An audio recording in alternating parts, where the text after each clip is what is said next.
So, Amresh, I was once talking to a friend. This is a very old question I have. I was once talking to my friend and I told him, oh, we can time travel because we can read history books.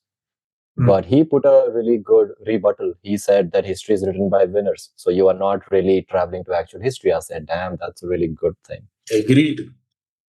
And then we started talking, and then you made me super interested in paying attention to etymology of words.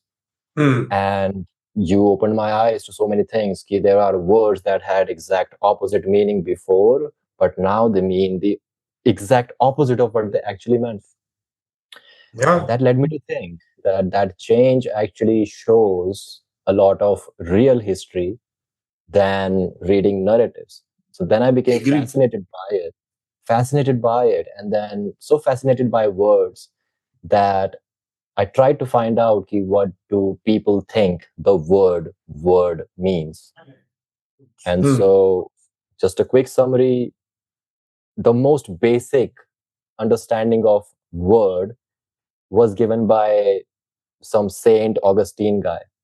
And he said that word is a label we give to a thing. Pretty simple. Okay, completely fine. Okay. But if we really think about it, a thing is never a thing. It changes, it has context, it has so many things. Correct. And so Wittgenstein came out, and Wittgenstein said that words are like chess pieces. And when human beings use words, there is an intention, there is a game they're trying to win. It is a strategy that people have. And that opened my eyes about things. That made me think the word word can actually have multiple definitions. And so I tried to come up with my own definition that kind of connects with Wittgenstein's. My definition is words are a representation of an internal image acquired through conditioning, which is a product of lived experience. So people are using words, and through using words, they're expressing themselves. So words tell us a lot about ourselves. True. उसको अगर एक word में translate करें, of course this is not the appropriate translation, but still encapsulates the meaning. Maya. Words are Maya. Exactly. Mithya, atha, yatharth, whatever we believe to be true, that's the words.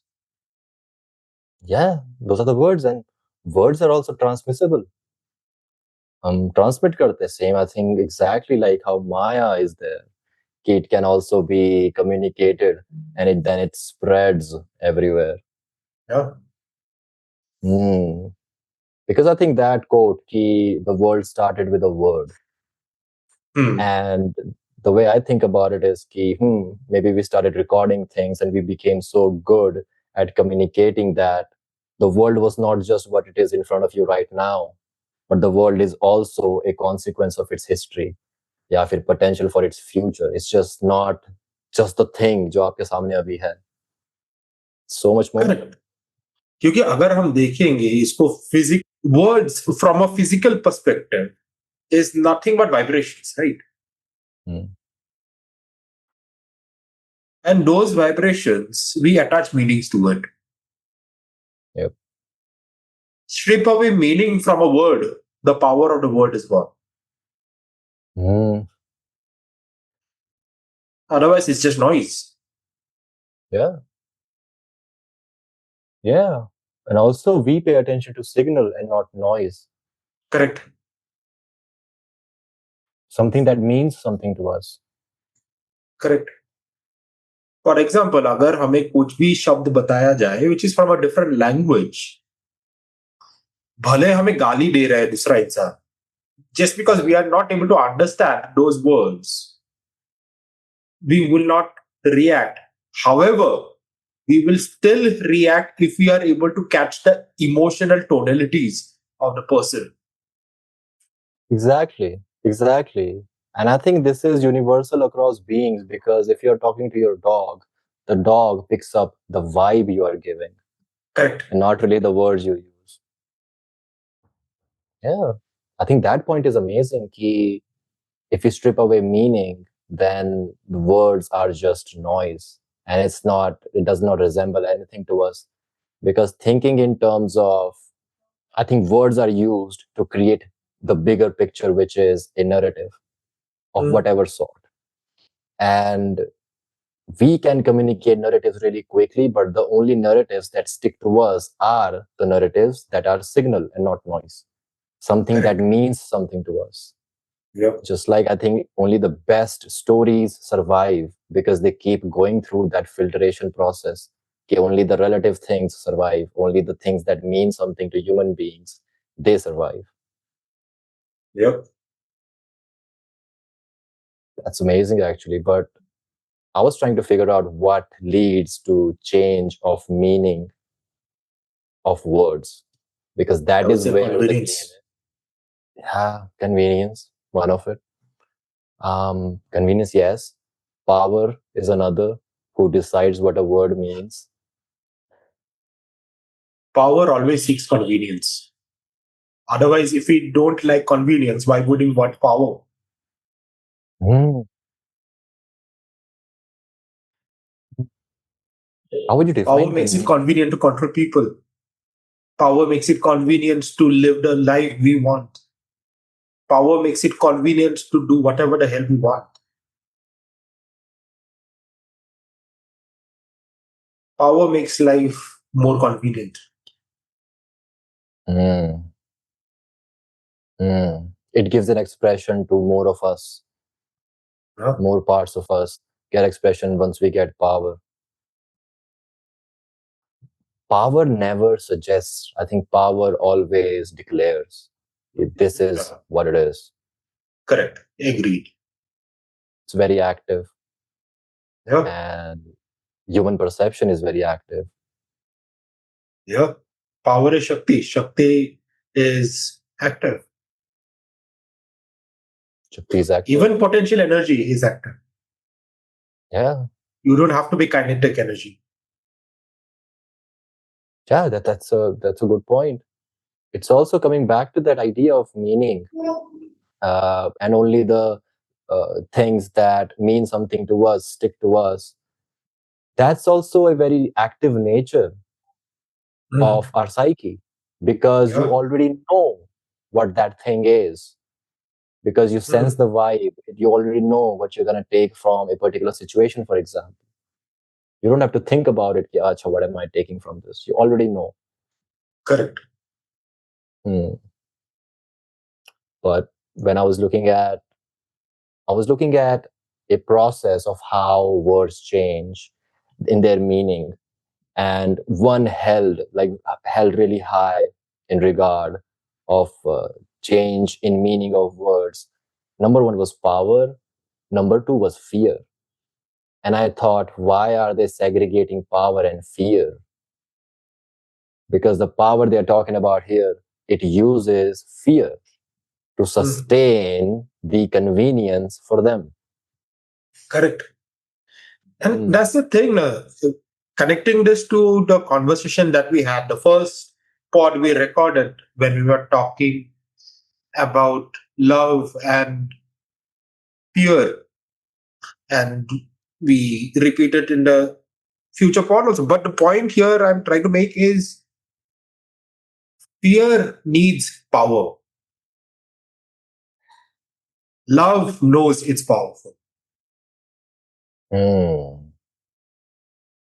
अगर मैं powerful हूं मुझे power चाहिए क्यों like अगर मेरा पेट भरा हुआ है मुझे खाना नहीं चाहिए मुझे वही चाहिए जो मेरे पास है नहीं Exactly. Exactly. Exactly. When it comes to love, and again, when it comes to words, again, like one big inspiration for me was the confusion. Whenever you start a conversation on love versus fear, you really have to define what do you mean by love. You really have to define what do you mean by fear. Because if I put out, for example, love is this, and when people listen to the word love, they take their own definition, because obviously they did not understand my definition of it. agreed The Mayavi nature of words, again. We think they are communicating what we think they are communicating, but they are not. doing that.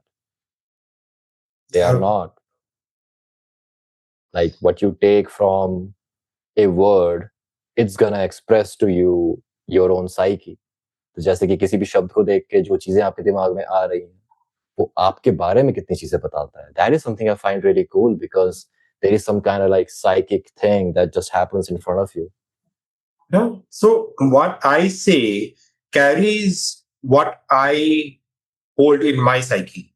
What you interpret out of whatever I said reflects what is there in your psyche.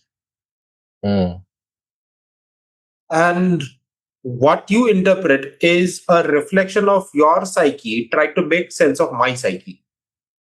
Yeah. And on a lighter note, this also reminds me of those English and Hindi classes. Kavi kehte the. The poet meant that. I mean, the poet might have just meant the sky was blue and the grass was green. But Exactly. Exactly. कहते हैं lost in translation. yeah. I think पूरा वही होता है. It's just that I think the word virgin, I was looking at the word virgin because of Virgin Mary, and I thought, Achha, what did that word actually mean? And then I read this book, God's Delusion, I think, by Richard Dawkins, और उन्होंने वहाँ पे लिखा था कि the word virgin actually meant a young woman. It did not Correct. mean somebody who hasn't had sex. It was just a young woman. But the word has completely changed, and not just the word actually, पर उस word की वजह से जो पूरा इतना बड़ा narrative आया है. And then those little rules that they had, everything is just. This brings a question to my mind, Ritik. Does narrative change the meaning of words, or does changing the meaning of words change the narrative?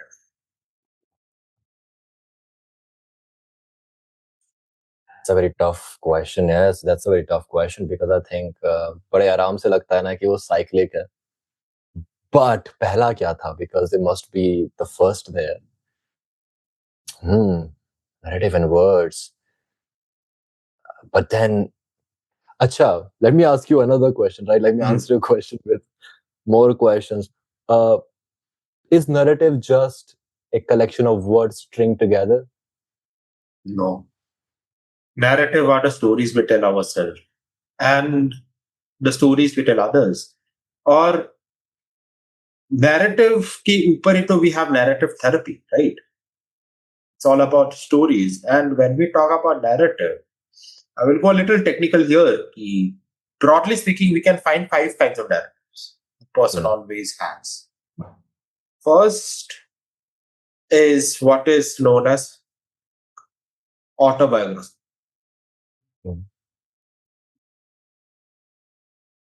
The story I tell about myself to others. Then we have indoctrination. Of course, not in any particular order. So, second, we have indoctrination. The stories we grew up listening to, the stories we hear around us. Then we have self talk, inner dialogue, the stories we tell ourselves. Fourth, we have content, stories we consume either in conversation or through social media, print media, digital media, etc. Content, narratives that we consume. And the fifth kind of content is secrets, stories we don't tell others.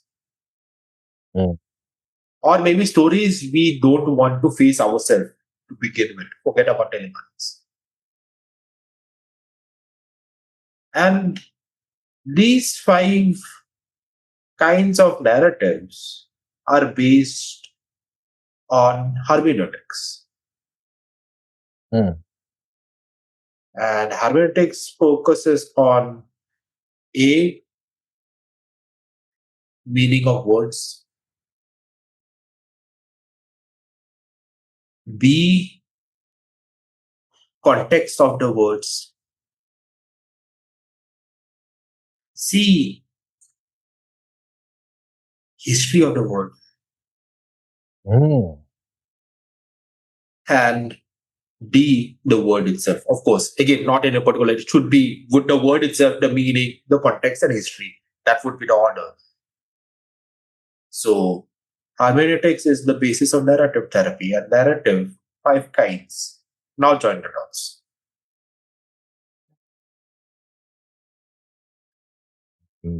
Because that thing connects to symbols and words and narratives, because I find this thing very cool by Jung, where he said ki symbols are closer to collective unconscious than stories or narratives are. And I thought, okay, what are symbols? And he said that symbols are like the right at the border of something you cannot comprehend and the thing you cannot comprehend. So no, unknown and known ke beech ke border ka. That's from where you get the symbols. It would be like an emotional feeling you get suddenly or whatever. And in order to articulate, express karna us symbol ko using words and narratives and everything, I think that is the genesis of narration. एक form, because autobiography and then all those other four we talked about, content and everything. Because I would ask you this question, Amaresh, how closely is our sense of self connected to these 5 types of narratives? Entirely. Entirely. It's just These 5 makes the entire concept of self, if you think about it. The stories we grew up with, the stories we tell ourselves, the stories we tell others, the stories we listen all the time, and the stories we are not ready to face yet. So, secrets can also become our shadows, and the rest are intellect. yeah, The stories we tell others is convenience. Stories we tell ourselves is our inner truth, yeah, or at least the truth we believe to be true. The stories we grew up, the indoctrination, that is the entire basis of Freudian psychoanalysis, which also reflects collective consciousness. एक तरीके से if you go deeper into it, जहाँ पे यूं भी आ जाएगा. yeah, And the stories we grew up listening was also reflected by the ego state our parents and parent figures were operating from, जहाँ पे ये आ जाएगा. yeah, And the stories have objects and subjects, yeah. जहाँ पे object relation theory आ जाती है. Uh, तो narrative अगर समझेंगे डेप्थ पे, we go batshit crazy in terms of other theories. I mean, what's that one? Uh, terror management theory based off of death anxiety, for example. So that's also sort of a person trying to figure out who they are and scared of what if they just erase from the world and create a narrative. And narratives can also be used to like motivate yourself to live a life, to find meaning of life. That's a narrative. To tell yourself a story. But narratives are supposed to be thought, or narratives are supposed to be lived. I would support they are thought and lived at the same time. And Bhata I would bring another lens to it. When we talk about the collective consciousness का भी अलग-अलग levels. The smallest level of collective consciousness is personal. That is the people I hang around with. Then would come familial, like my generations and multiple generations of family, uska collective consciousness. Uske beyond, I got communal, the community to which my family belongs to.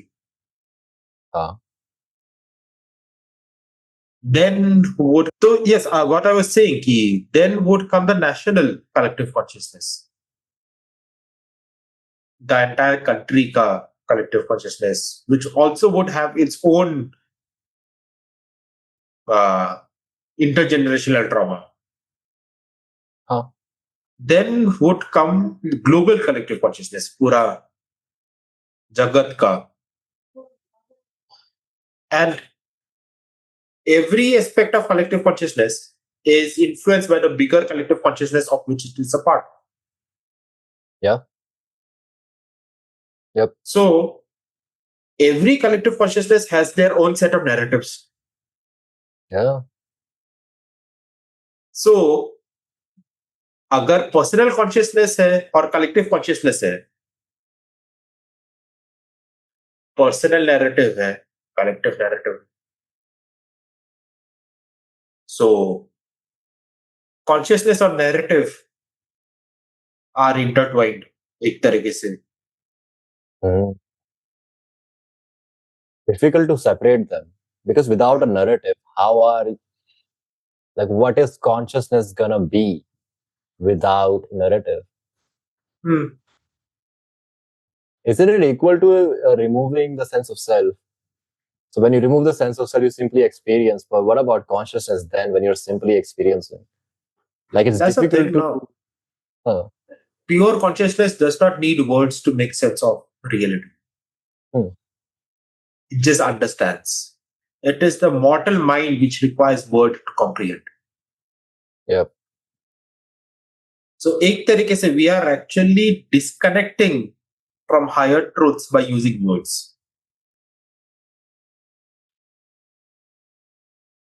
आपको इस time पे mic drop करना चाहिए वो बता के seriously when you said कि knowledge is the immature masculine. Yeah. And That's just wisdom is the crazy. mature. That's crazy because it connects to this. The more Absolutely. words you use in order to figure out something, the more you are confusing yourself. And you know what? Why this thing is absolutely insane? Because Nietzsche, I read में वो कह रहा था कि the instinct to know, and I was talking about philosophy, he said the instinct to know actually is based on an even bigger instinct to not know. And he said, we think a lot because we are driven by we don't want to know. That's why we confuse. And it never made sense to me, but now it does make sense to me. Yeah. Wow. See, again, I think the problem is if you start using words if you start treating words as your masters and believe in their power of certainty, I think it's going to be a bad thing to be done. Because then it's simply going to be you are going for something you're never going to get. Yeah. And that's the thing, Ritik, ki connecting this back to the conversation of Purush and Prakriti, uh, words are related to knowledge. Yes. So what's the alternative for wisdom? Mm-hmm. Energy. Mm-hmm. What is energy? Energy is Prakriti. Mm-hmm. So we are getting disconnected from our true nature. We are disconnecting from the nature around us. We are becoming immune to being sensitive to vibrations. Intuition को हम भूल चुके हैं. End of course intuition भी आजकल भरोसा नहीं कर सकते because intuition is gut, but our gut की लग चुकी है. So intuition also does not really work nowadays. So all in all, bottom line, we have screwed ourselves. Yeah, And we have. I don't want to be the pessimistic one, but it is somewhere true. And the more we work towards being more sensitive to frequencies, vibrations, energies, wisdom will become more accessible. I do believe that to be true. I do think that is true. And that's why I wanted to have this conversation with you about words, because such a again coincidence कि couple days ago I was really thinking कि अच्छा I'm going to do a pod with him, let me try to think a little bit, and somehow I connected the default mode network to Maya. Because whenever you, for example, think about yourself or your history or you ruminate, default mode network goes crazy. And what is default mode network? You create hypotheticals and then you believe those hypotheticals to be true. What is Maya? More or less, if not hypotheticals, you believe to be true. And that just blew my mind because I was thinking in terms of India and how words have crazy power. The word religion, jaise, the word religion was introduced to India because Britishers in 1800s wanted to classify Indians because उन्हें पता होना चाहिए कि who they are ruling. So they could not understand the concept of dharma and people having their own panths. Panth बोलते थे उन चीजों को or something. Panth and month.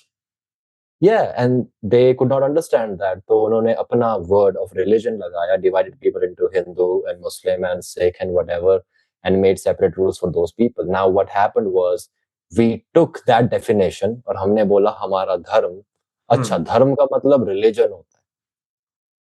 And think about the consequences now. Now we are screwed because we think about कि अच्छा ठीक है, what is my religion? Hindu. I mean, okay. That's the thing. Now, Panth is a philosophy and Math is an ideology. Yeah. So philosophy and ideology, कब से religion बन गया? That's what's crazy. And that's why I wanted to have this conversation because it's such an important conversation to be had where we take away power from words and give power to ourselves to be like, dude, it's not the power of words ruling us. We are the ones who use words to get some stuff. We need to reclaim our power back. Agency Absolutely. again, right? Yeah. And connecting this to that conversation we were having about laziness. Yeah. Yeah. Amaresh, for the when people did lazing around and chilling become a problem? Yeah. It's still associated with that. Exactly. And I think you should explain ki, what do we exactly mean by that sort of laziness and why laziness is just not a thing. Yeah.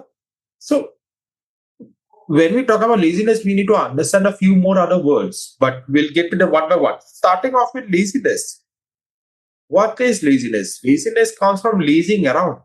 What is lazing around? It is chilling, doing nothing, being idle. And laziness became a problem for two reasons. One was obviously industrialization, because we needed the hustle culture, productivity, and all those things. The other aspect is the other word associated with laziness, that is boredom. Nobody wants to be bored. Everybody wants constant stimulation. कुछ ना कुछ या तो mental masturbation करके stimulate करना है, या फिर कंटेंट कंज्यूम करके स्टिमुलेट करना है, या फिर बातें करके स्टिमुलेट करना है, प्रोडक्टिविटी में एंगेज करके स्टिमुलेट करना है. Some form of stimulation is required. People cannot tolerate being idle. Why? Because being idle makes us bore deeper into our psyche. Exactly. Deeper into our psyche, and the shadows that come up scares the hell lot of us. Yep. So to ignore the truths within, we made boredom a problem to be solved. Which brought another word which was not technically a problem, that is procrastination. Why do we procrastinate? People think that they procrastinate because they are lazy. But that's the usual notion that common people talk about. But procrastination can happen because of multiple reasons. One, the most common is exhaustion. People are just too tired, either physically, mentally, emotionally, spiritually, financially. They are just tired to do something. Second is fear. Fear of failure, fear of ridicule, fear of rejection, yada, yada, yada. Third is confusion. मुझे पता नहीं क्या करना है तो might as well not do it. Yep. Fourth is overwhelm.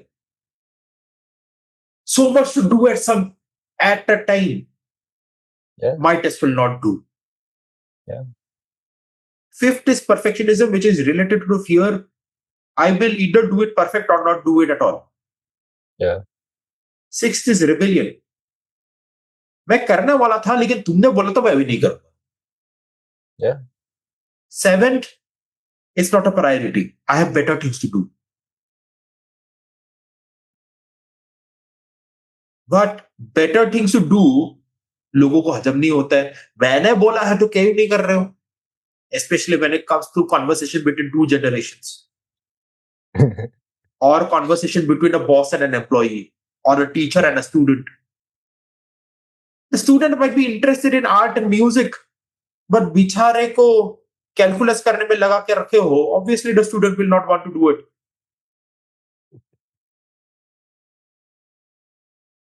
Yeah.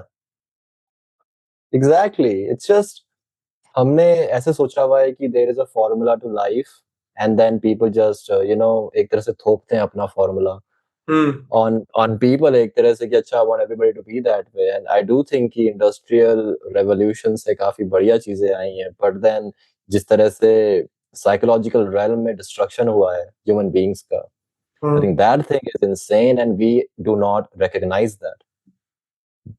We do not recognize that as in like वो जो book है जो COVID में बहुत famous हुई थी The Plague by Albert Camus. In Plague, it's about COVID-like plague. A lot of people die, and it's a doctor's story. But then the plague gets cured, and doctor sits, and doctor goes like, "ये plague तो ठीक हो गया, but then what about the psychological plague? What about people are hungry for status, power, da, da, da. Like when is that plague gonna end?" And I thought the genesis of that plague is actually in not living for yourself. It's living not even for other people either in a good way. It's just like living for what? For nothing. Living for the superficial, एक तरीके से अगर देखा जाए, and we are not even living, we are existing. Exactly, we are just I think बस जैसे वो होता है ना बस टाइम काटना वो है अब you are not even experiencing yourself आप बस ये सोच रहे हैं कि रात कब होगी मैं सोऊंगा सुबह कब होगी मैं काम पे जाऊंगा I think that is pretty much what life is. Then how are you different from a potato? Exactly. You are just an object and you are not an object.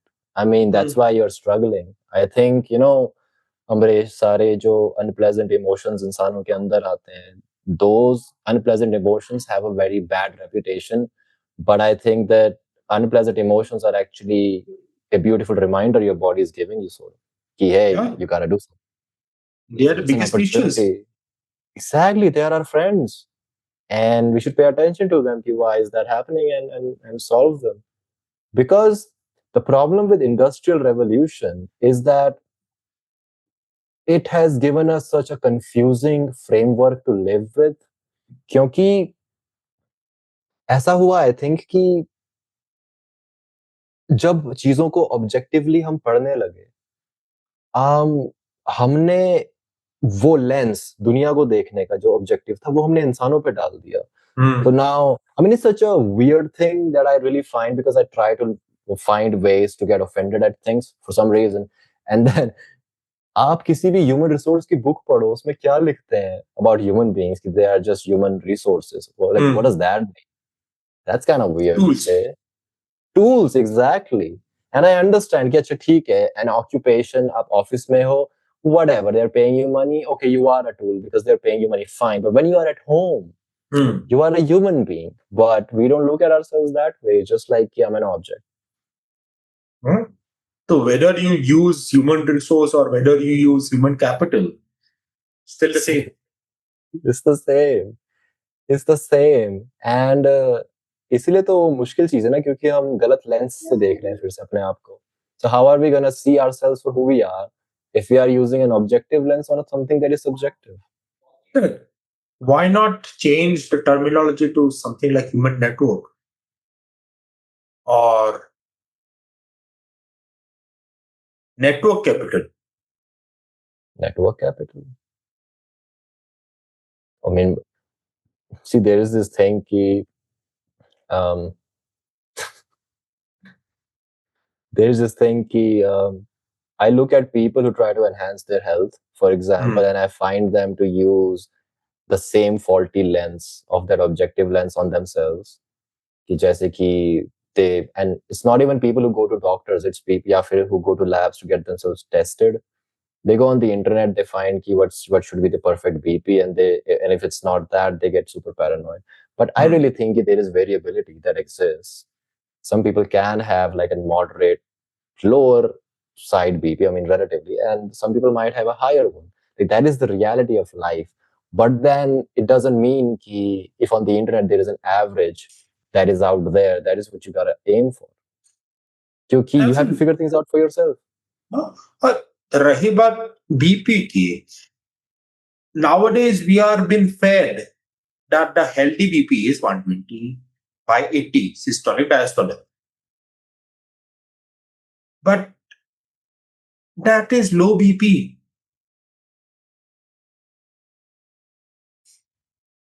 Ideally, BP should be around 180 by 120 sort of thing.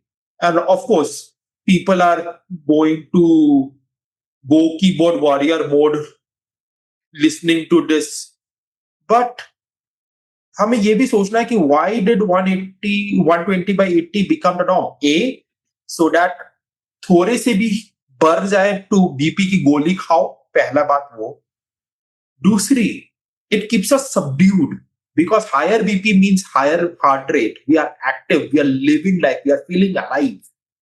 We are allowing ourselves to feel much more intense emotions. But intense emotions को trauma का label लगा दो, trigger लगा दो. People are afraid of being loud. आजकल तो it's very important. I mean, Exactly. what the hell? Exactly. But human body knows, I think, because it seems very creepy. Yeah. The thing is ki we and also like Amaresh, like nowadays whenever I find ki people use, for example, Google as a source of क्या बोलते हैं, truth. I mean, I understand, but just because it's on Google doesn't mean it's correct. Correct. Forget Google. Just because it is evidence based, just because it is published in a research article, just because the article is published in a reputed journal, doesn't really make it a good one. Because we need to ask ourselves who is bloody funding that research. Exactly. In 1960s, cigarettes were healthy. Doctors were prescribing it. Cigarettes were healthy, and we were made to believe that ghee is unhealthy because cholesterol. Eggs were unhealthy. Eggs were unhealthy. Refined oil was supposed to be healthy. Vanaspati ghee was substitute, which was much more dangerously potent. I mean, again, words. Again, ki if you use, like, you take the word unhealthy, and then if people are like, अच्छा, I don't need to be unhealthy, there comes this, एक तरह से मैं क्या बोलूं उसे, वो fear का use करते हुए, that unhealthy word is used to like define more things as unhealthy. क्योंकि फिर तो कुछ words categorize करते हैं perception को, जैसे good, bad and blah blah blah. तो फिर वो unhealthy, they have caught it, and then bam, bam. क्योंकि मैं सोच रहा था the word propaganda has a very negative connotation. But Amaresh, I'll ask you, what is the difference between propaganda and public relations? So they are interconnected, I would say, definitely for sure. And public relation को maintain करने के लिए certain propagandas are required. But I would say public relation is the bigger umbrella sort of thing, connecting with people, feeling a sense of community, having high levels of social intelligence, high levels of emotional intelligence. Yeah. That is what I would say, public relation is. Propaganda, It's on true. the other hand, would be more of getting my way around. So एक तरीके से public relation is rooted in love, whereas propaganda is rooted in fear. Yeah, with that definition, 100%, we can say that. 100%. The weird thing is the father of propaganda, and I'm not sure, I will also have to check this, but the father of propaganda gave the word public relations after World War II. That I book. have to check. I have to So check it. here, I would connect it to that mathematical wala approach. So some of the words did not discuss during our last conversation, but when we look at propaganda, my way of looking at it is, when it comes to fear plus happiness relief, वो बात की थी हम लोगों ने. Then when fear is added, I mean, contentment comes to fear, we get regulation. Ah. Fear is there, relief comes, we experience rest. Rest is there, relief comes, recovery happens. Regulation is there, contentment comes, grounding happens. Fear is there, friendship or camaraderie comes, we feel a sense of being supported. Grounding is there, exploration comes, which is curiosity plus love. Mm. Curiosity again is love plus resistance. Mm. And resistance was fear of the other. Okay, curiosity is love and resistance. So resistance is there, love Uh, comes. uh, I will be curious. First, I am very resistant towards you. Then love comes. Okay, chalo, let's give Ritik a chance. थोड़ा उसके बारे में और जानते हैं. curiosity. Curiosity आया. So it's not love plus resistance, but resistance plus love. So curiosity comes.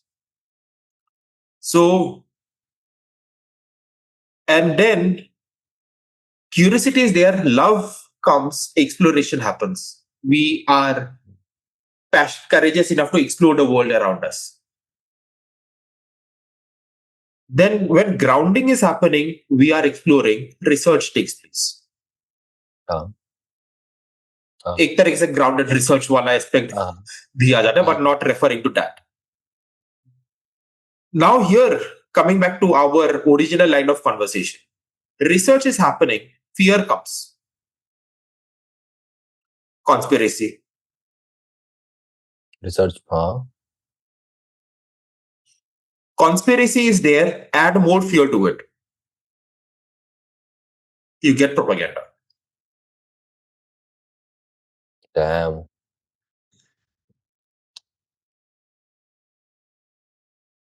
That makes a lot of sense.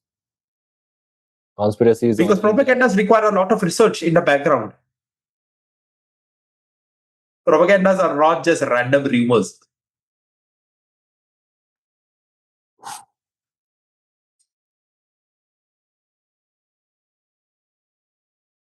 It's just the clarity. I always get this crazy sense of clarity about so many words because of this thing, that curiosity is like love plus resistance. Like I would never connect resistance to curiosity. By myself, I would never do that. But listening to it in this way, it makes a lot of sense. It makes such a lot of sense. One other thing that I think is, do you think curiosity is one of the most interesting and one of the most beautiful gifts human beings have? The level of Agreed. curiosity that. Agreed. However, I would also say curiosity should be accompanied with contentment. Huh. Because as the saying goes, right? Curiosity killed a cat, but satisfaction brought it back to life. Yeah, So having a curious mind should not come at the quest of I'm not happy with what I know.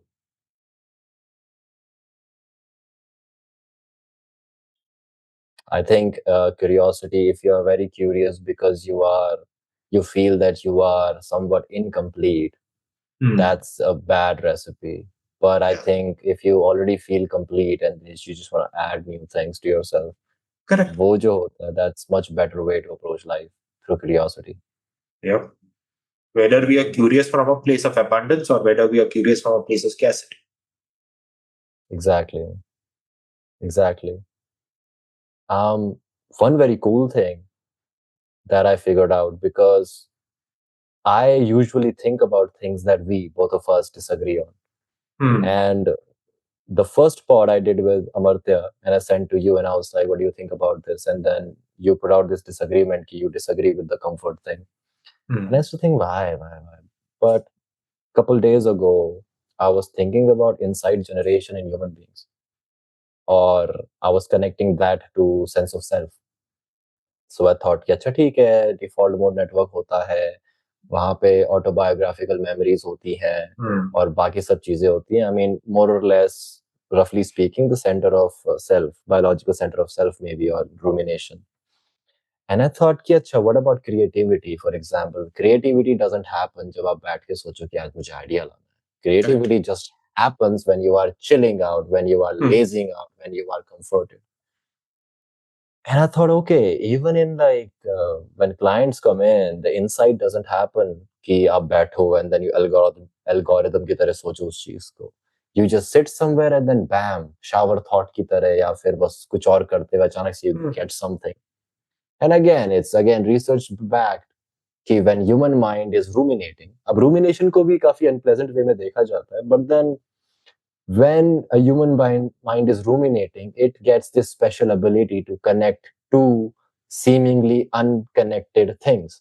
And that's from where people get insights, or people get new ideas, or creative people get new ideas. And then I was like, bam, acha, haan, Amaresh was correct. Ki comfort, yeah, comfort is where power Magic is. happens. Yeah, exactly. Magic happens. I could not come up with that word. Huh? Comfort is where magic happens. Complacency is where shit happens. Exactly. And I think if you go very algorithm like, keep problem solving by the books, everything, I think that is where more of complacency is. Yeah. And that is where I look at life in the zones of four C's. The first zone is chaos. Huh? Magic cannot happen when we are in chaos. We are in survival mode. Mm. Chaos subsides, comes the second C, calm. We are recuperating. Yeah. We are building ourselves. We are rebuilding. Everything was torn apart. Now we are building from scratch. Once building is done, comes the third C, which is comfort. Mm. When we get too comfortable, comes the fourth C, that is complacency. When we start taking things for granted. And this is exact parallel of the concept of the four generations. कि hard times give birth to strong men. Strong men Yeah. gives rise to good times. Yeah. Good Yeah. times gives rise to weak men. Weak men lead to bad times and hard Yeah. times. Yep. Uh, Exactly. 100%. 100%. I completely agree with that. And जैसे कि when the thing of safety comes, yeah, thing of comfort comes, my approach to the most idealistic, most beautiful form of safety is to develop courage and power. to not, it cannot happen because of fear. If you're driven by fear, you cannot be comforted at all. Oh, I am afraid, I'm going to do da da da da da da da da, and then I'm going to be comforted. Nah, that's never going to happen. It's just not going to happen. The recipe is bad. Yeah. You need to become super strong. Not super strong, but you got to be like enough, feel enough, and then you already are safe, and then you already are comforted, and then the magic just happens, I think. Yeah. Need that sort of courage. वही ना हुआ ना कि I am safe, that realization. And even though लोगों ने उसको meme के तरह ट्रीट की, that scene from Three Idiots, all is well, all is well, all is well. Of course, from a biological perspective, that's a very vagus nerve activation wala thing. But when we go to the aspect of words, it's a reassurance that everything is okay. There is nothing to worry, because only when we believe that everything is okay will we not panic. Yeah. Only when we do not panic will we be able to use our PFC for other things. And hence the magic happens. It's such a cool thing, actually. Because to me, at first, when you said ki, that comfort thing is not something you agree with, I was like, oh my God, how can somebody not agree with that? It was pretty simple. But then now, when I think about it, I was like, my mind is flipped. That is actually what it is. Because I noticed ki my brain comes up with great ideas when I am feeling awesome. When I'm really feeling, when I'm really comforted, I'm working, but I'm comforted. I'm working, but I'm resting in that fashion. Ki, you know, like things are just happening for me. अब समझ रहे हैं, there is no ego वहाँ पे कि मेरे पास ये idea. I mean, how do we even use that language वहाँ पे कि मेरे पास I am not a doer anymore. Things are happening through me. Things are happening through me. That stuff is just crazy. क्योंकि I think केवल वही करके ना, you also kind of like what? You dissolve a little bit of the unhealthy ego, for example, वो ownership वाली चीज कि I am the doer, I'm doing this stuff. And that relaxes you a little bit. Okay, it's pretty chill. Comes down to that actually, because I was looking at कि अच्छा ठीक है, इंसानों के पास तो ये है कि उनका DMN एक्टिवेट हुआ है, and then एक अलग तरह का प्रॉब्लम सॉल्विंग चल रहा है, क्रिएटिविटी. What about animals? कि जानवर क्या करते होंगे जिनका वो DMN है? And उसमें भी वही चीज थी कि like I think जब उनका DMN एक्टिवेट होता है तो वो बस एक तरह से वो नहीं होता है, एक तरह से अपने आसपास एनवायरनमेंट पे बस ध्यान देने लगते हैं. कुछ भी हल्का सा चेंज आया तो okay, I mean they become more present for the environment उस time पे. They are not thinking about themselves, but they are just out there. Connecting this to the conversation we had during our first pod, प्रवृत्ति वाला बात कर रहे थे ना हम लोग. How a मनुष्य is capable of displaying characteristics of the properties of the higher lokas and the lower lokas. So most people are pashu prakriti. Or actually pashu bhi nahi, most of them are keto. Insects just take birth, reproduce, enjoy, die. Pashu is still territorial, familial, responsible. Stands for something. And some people are even vanaspati, vegetative. दुनिया हो रहा है, होने दो, जिंदगी हो रहा है, होने दो, मैं जी रहा, मैं जीऊं या ना जीऊं क्या फर्क पड़ता है, लेकिन मैं फिर भी जी रहा हूं. The worst form of existence for me is जहाँ पे वनस्पति लोग आसपास आते हैं and they seem to be dominant. And if there is somebody who wants to do something, that person feels ashamed कि छोड़ो मैं नहीं करता. You know that statement कि ज़्यादा बन रहा है. Like how many people relate to that? That I would so many people say. pull them a little lower than vanaspati. To the lower realms कि वनस्पति तो भूलोक का lowest है, but उसके नीचे भी जब जाएंगे, it would be somebody like पिशाच, vampires, energy vampires जो कहते हैं. Exactly. Oh, that differentiation is amazing. Yes. Yep. Energy sucking 100% कि खुद नीचे जा रहे हैं पर दूसरों को लेके भी जाएंगे, those kinds of individuals. But I've also noticed like those types of individuals do not really hold any power. Like once you just go at them, they don't hold any power. Yeah. So They have a collective again, power. here I would connect to Hanuman Chalisa. Oh. Hanuman Chalisa में वो line है ना, भूत पिशाच निकट नहीं आवे. Who is Hanuman? Hanuman is the mind. Hmm. And the mind is the servant of the self, which is Ram.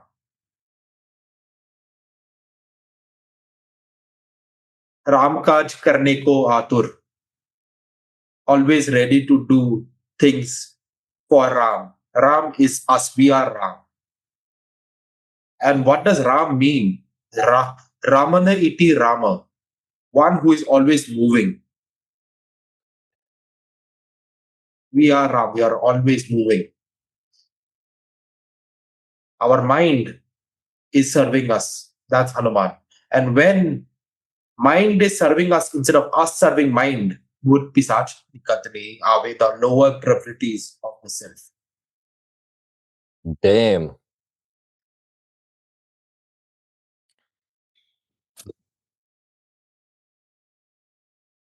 You know, this almost never happens to me. This kind of damn situation almost never happens to me, but this is crazy. Ram as self and then Hanuman as the mind. Sita is consciousness. So when Sita was kidnapped, Sita Haran jab hua tha, that was trauma to the self. And when trauma happens, the first thing that we lose is conscience.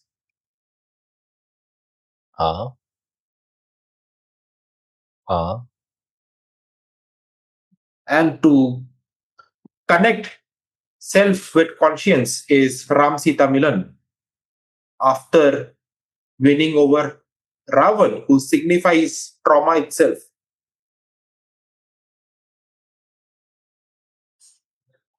And we had this conversation. The various members who were part of the army on both sides. Like, for example, when we look at Lakshman, Lakshman is the body. We need both the mind, that's Hanuman, and body to psychosomatic approach to heal. So, Lakshman, Man is the Laksh. So, body, the body's goal is the mind, and the mind is a servant of the self. Then, when we talk about Sugriv is the king of the Vanar. Vanar, of course, is not just monkeys, it's the men of the forest, Vanar. But for convenience sake, if we take primarily monkeys, because monkeys were the predominant race of the Vanar Sena, and monkeys are associated with what? Monkey mind. Sugriv is the king of the mind. Hanuman राजा नहीं है, वो सेनापति है.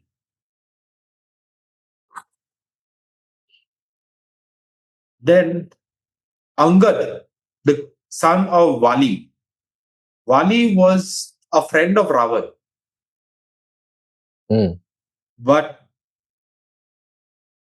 his son chose to fight from Ram's side,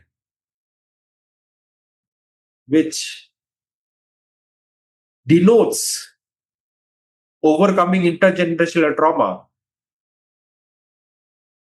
Whether we go in the path of our parents, despite knowing that they were not on the path of Dharma, or do we choose our own path?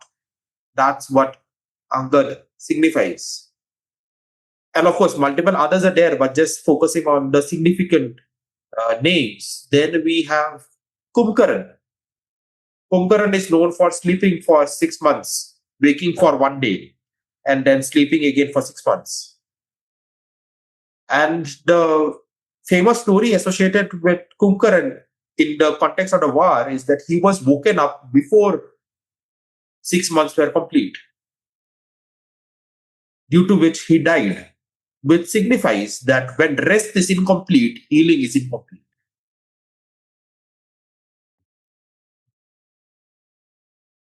Who was the most significant character that led to Ravan's defeat? Vibhishan. I was going to ask you about it. Vibhishan was a Rakshas himself. Ravan का भाई है, trauma का भाई है, but chose to fight from the self side, which means in our healing journey, we do need to tap into our shadows. We cannot avoid the shadows. There is wisdom in our shadows. And who was the strongest warrior in Ravan's army? Not Ravan himself, but his son, Indrajit. Who was Indrajit? Why was he powerful? Because he had won avoiding Indriyas, the senses. Somebody who had conquered the senses was fighting from the path of trauma, which denotes that no matter how capable you are, your gifts are wasted if you operate from your hurt. And that's why there's a very thin line between a hero and a villain, because both of them are master of their arts.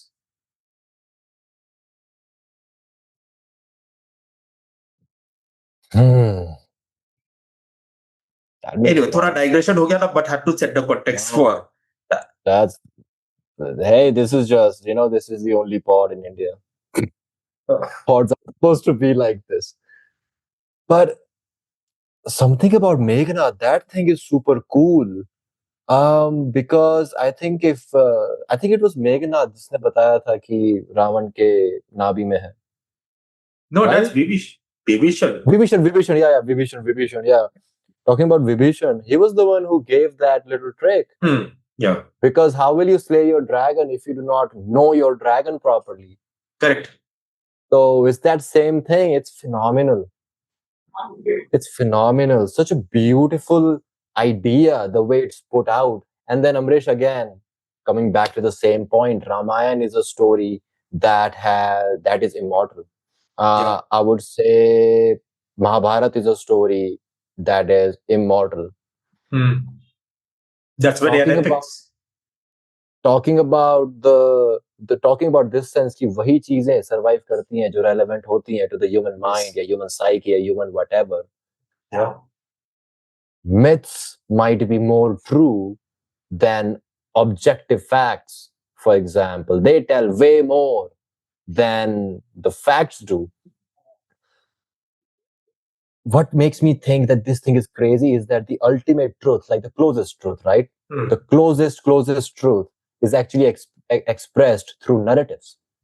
Kyunki it's like the whole thing about consciousness being so intertwined with narratives. Kyunki I cannot imagine like what is conscious without, I cannot imagine with the mind. Yeah. What it is. आपने myth कहा. What is the root of myth? The root of myth is the Sanskrit word mithya. Lies. What are lies? Lies are truths we are not willing to accept.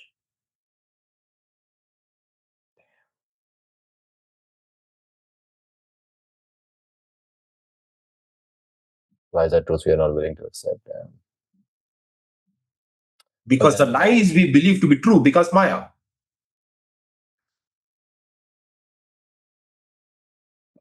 Maya is a beautiful thing. Maya makes life worth living as well. Because life kind of chill. What is the history of Maya in Indian texts? It goes back to वेदों के वहां पे चला जाता है, because entire world is Maya. And Maya is the only way consciousness understands itself. So, when consciousness separated into Purush and Prakriti,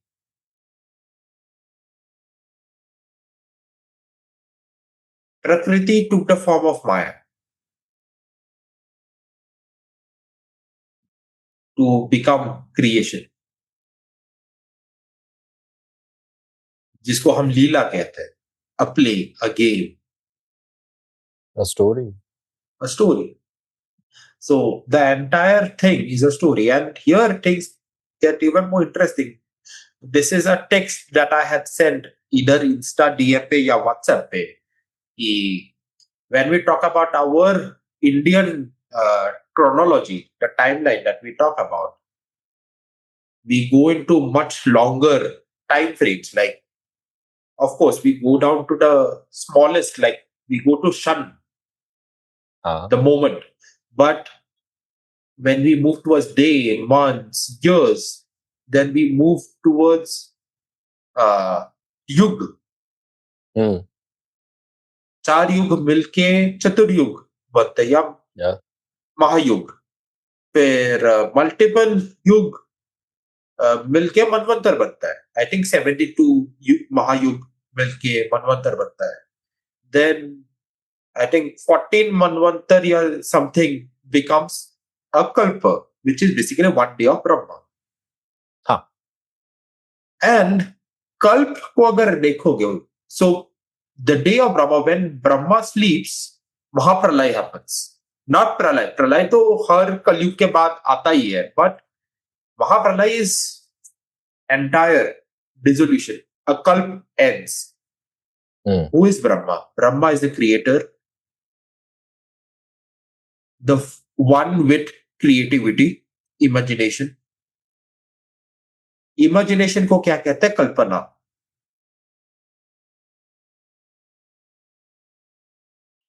A day of Brahma, kalp, imagination, kalpana.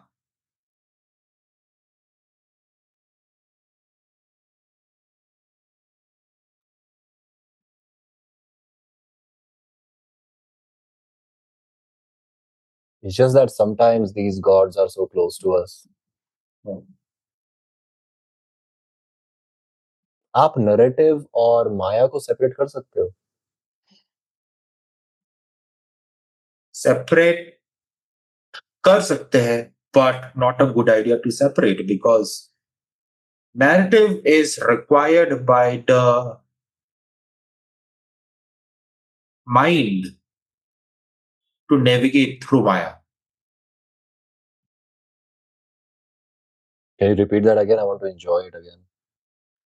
Narrative is required by the mind to navigate through Maya. Is there any story that makes Hanumanji and Maya interact with each other? Hanuman और माया का interact तो वैसे नहीं हुआ था, but one story that comes to my mind is when Hanuman fought with Vali. So Vali was killed by Ram because he had not just thrown Sugriv out of the kingdom, but he had forced himself to marry Sugriv's wife and all those things. He had crossed a lot of dharmic boundaries. So, but coming back to the specific story where Hanuman fought with Vali, so Vali was a very proud warrior. So Vali ko vardhan tha कि whoever he fought, he would take half of the power of the person. Yeah.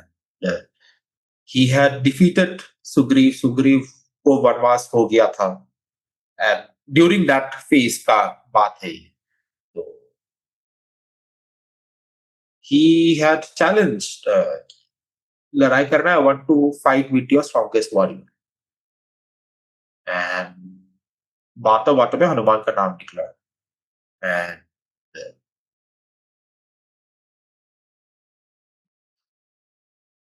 Hanuman को ललकारा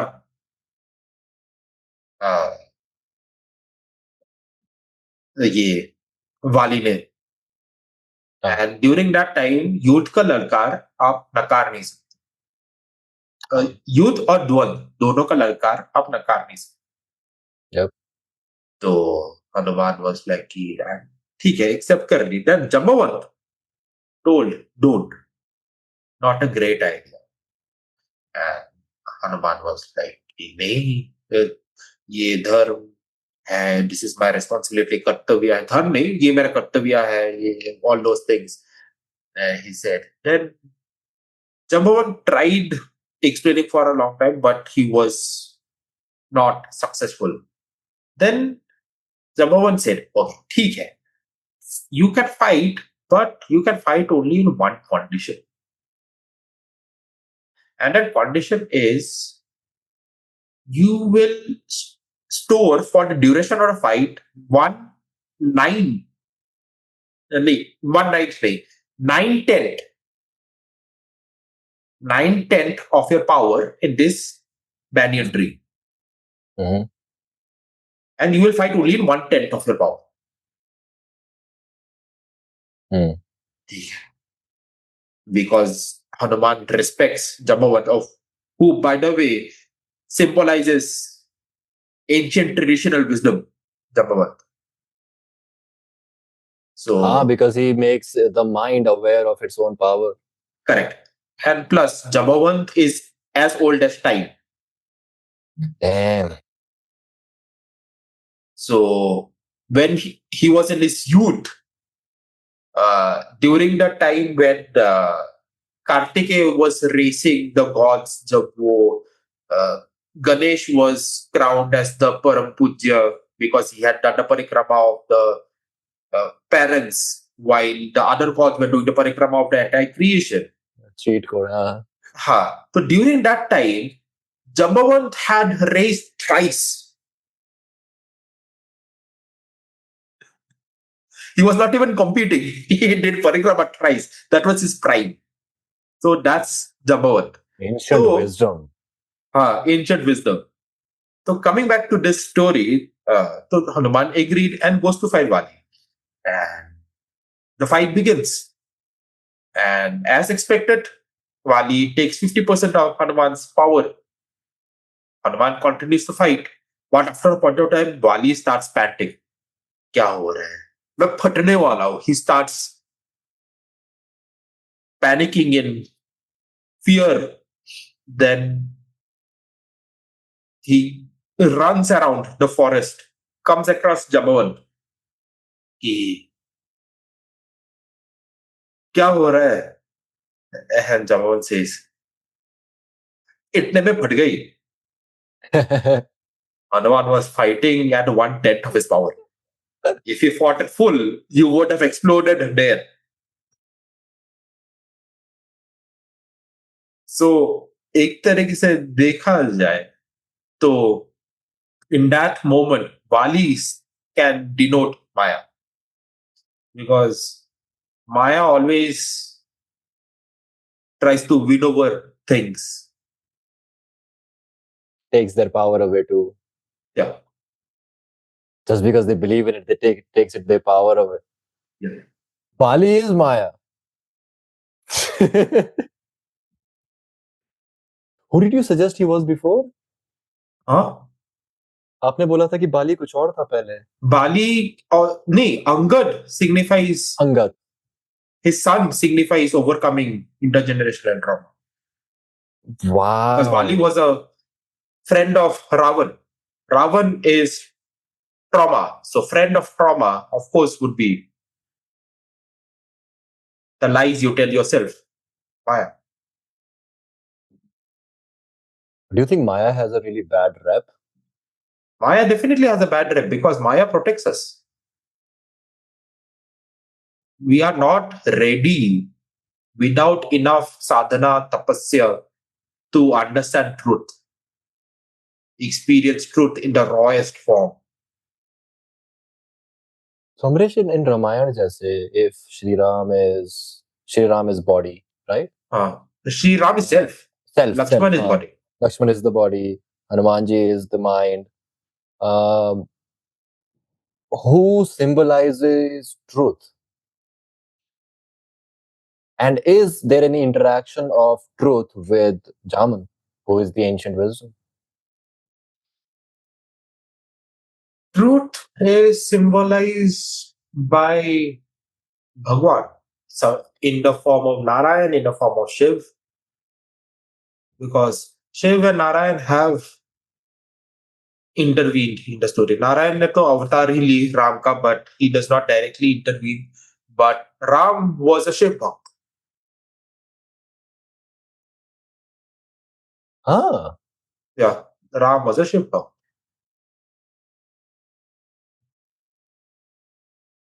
there is some form of like a cute relationship. Ki like Sri Ram was the fan, not fan. तो Shri Ram was for Shiv और उसके बाद में कि शिव जी के जो अवतार थे Hanuman ji he was for Ram who was Yeah. Vishnu. And that's the thing. Now, when we talk about Shiv and Vishnu, both of them are the aradhya of each other. That they both pray to each other. Oh, this thing is so cool. You told me कि Shiv represents time, Time. Vishnu represents space. space. I was thinking about Hanuman. He represents mind. Mind wanders Yeah, in time. correct.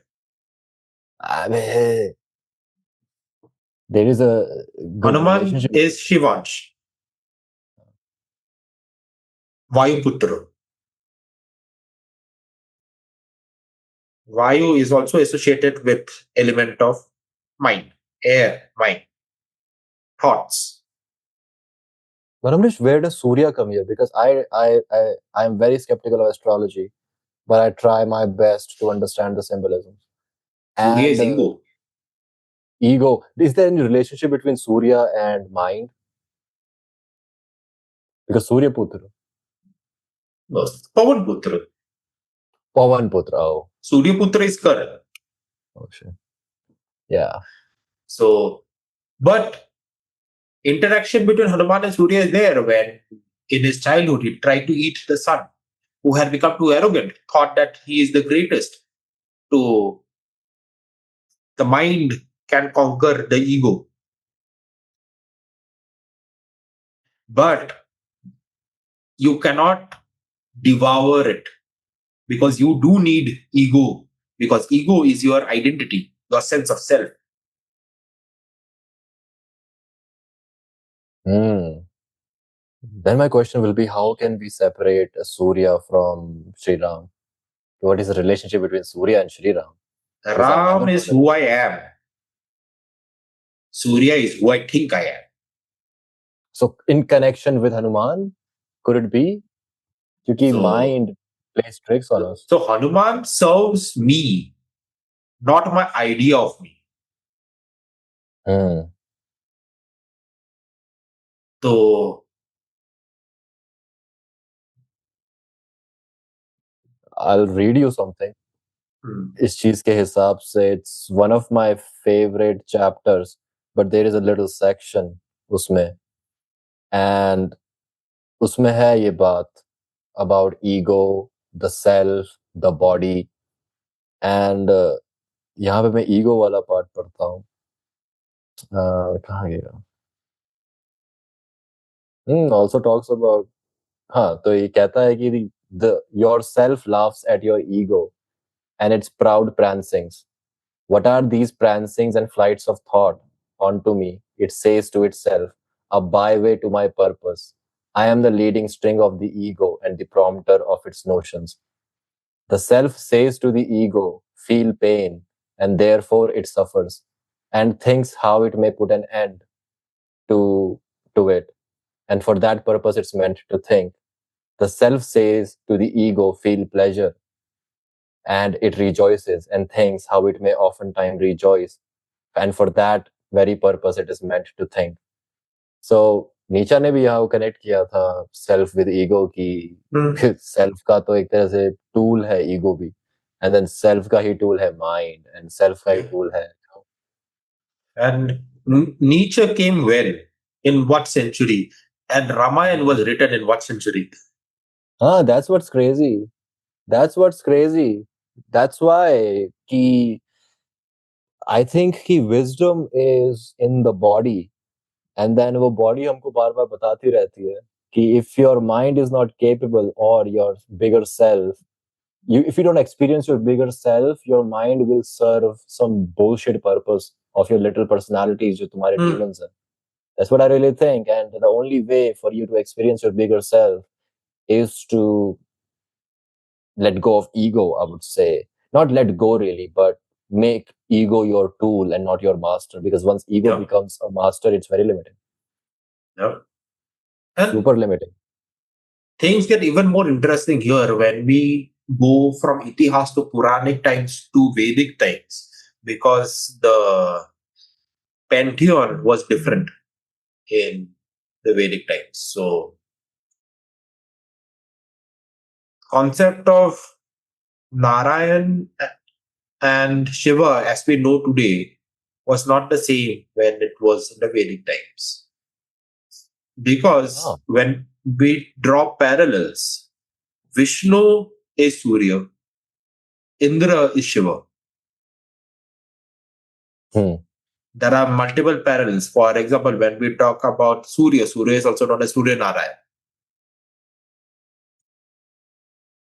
Uh, Surya is also known as Hiranyagarbha, which is another name of Vishnu, another name of Kali. And Vishnu and Kali are the same, as we have spoken earlier. So Surya is same as Vishnu, while Indra has been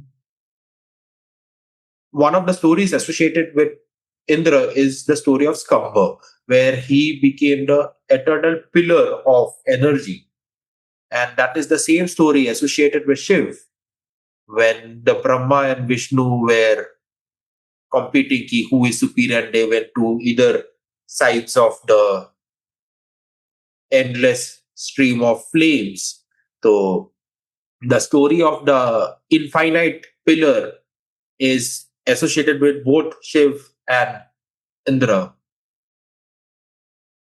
Indra is also known as the god of the depraved, the deprived. And Shiv is associated with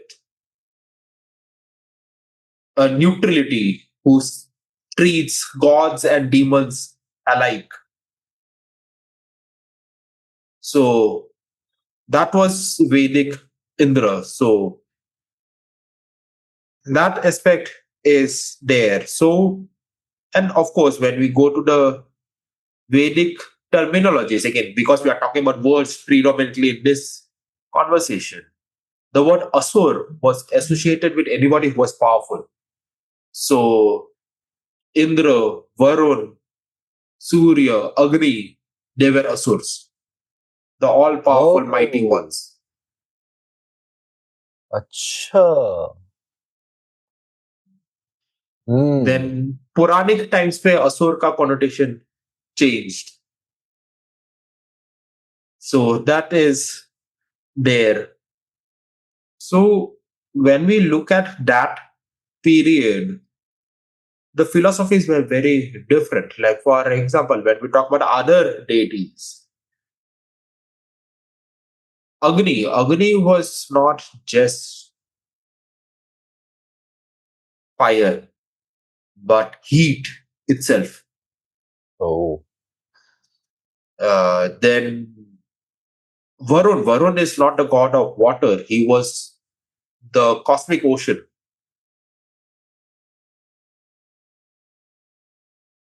They were reduced Hmm. during the Quranic times, where the philosophies evolved, because in the Vedic times, people were more connected to nature. Indra Yep. was the primal, the king, because weather and Yep. nature itself was Indra. Yep. And sun, sun and weather, these are the two most important things for agrarian and pre-agrarian civilization. Then, as civilization grew, people started contemplating more, because people were not just hunter gatherers. People were not that dependent on the natural elements the way they were.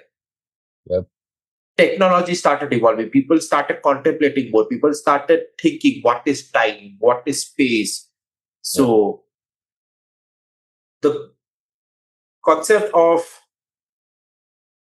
Surya became the concept of Vishnu, while the concept of Indra became the concept of Shiv. Shiv, because weather, seasonal changes, time, Surya, the sun, the ever expanding, always there, eternal space.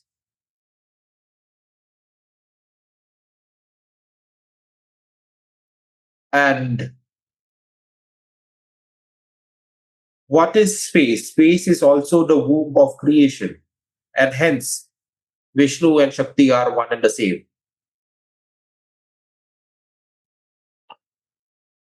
I mean, I was thinking in ways कि इंसानों का lived experience जैसे daily life वो कितना control करता है meaning of a word, right? काफी ज़्यादा. Yeah.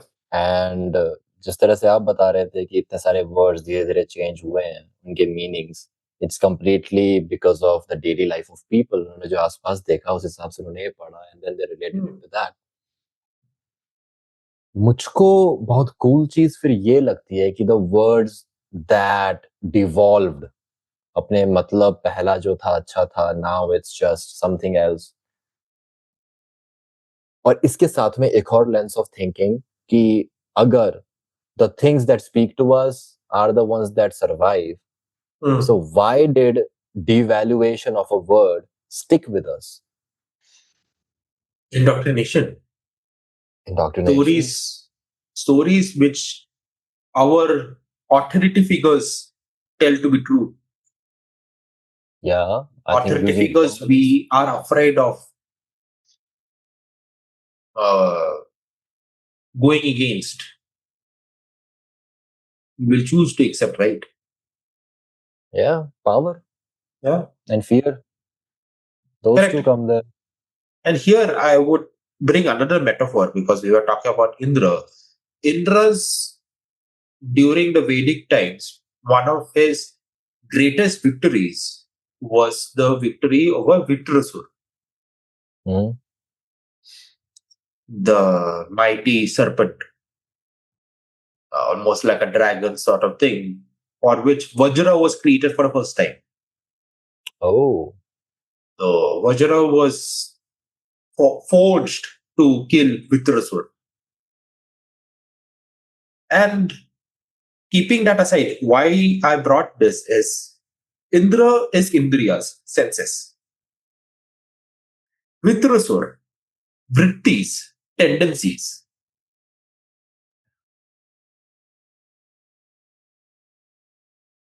Mastering our senses to conquer our tendencies.